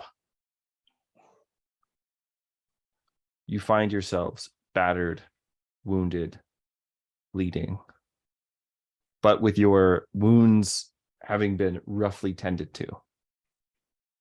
Lying amid the ruins of Yalafir's plundered tent. Yalafir is here as well, nursing a massive headache. And as you reach up, feeling the top of your head, you realize you've got the same headache. Pinned to your chest, Orusen, there's a note. Say. So you kind of pull it off, unroll it. It's very terse, it's very short. It simply says, "Tell the prince I'm coming for him." And in lieu of a signature, there is simply the silver imprint of a hand. And that is where we are going to stop. So, this is the prologue to the Midnight War, during which players will be taking the role of various factions vying for control of the Leopard Isles. Some in the employ of the Midnight Prince, some in the employ of Tengelbur Silverhand, and others working for factions yet to be revealed. But the destiny, the fate of the Leopard Isles lies in the hands of, well, of all of you, or at least those of you who backed the Kickstarter. As we play this out over the remainder of the summer, those of you who backed the Kickstarter at the Hero Errant level, I will be reaching out to you after the Kickstarter ends with a schedule of possible games, and it'll be up to you to pick one of those that works for your schedule and find out exactly how Tengelbur and Thorinrai get their revenge. So thank you all. I hope our players had a great time. I just have to say, nothing was scripted, nothing was planned. Things could have gone differently in the cave. I wish that it would have. It was very, very unexpected, not at all how I was expecting that to go down. Yep. Very fun. Yeah. I mean, just to say, and I'll say this with the recording on, and it, the way that I run characters, the way that I run NPCs, is that everybody thinks they're the good guy. And it's up to you guys to decide whether or not you back the wrong pony, or whether the Prince of Midnight is still well within his rights to send you after his son, which you'll note was not something he told most of the party. So Before we end, can I say something to Aro-san? please. Aro-san, remember when I asked you if you could fight at the doorway? You can fight. Thank you for saving my life. Thank you for saving mine. When I was on the out, I know there's a reason I woke up rather than not. All right. Well, thank you guys very much. This has been the prologue to the Midnight War. I hope you guys had a great time. And until next time, this is Richard Rowland signing off.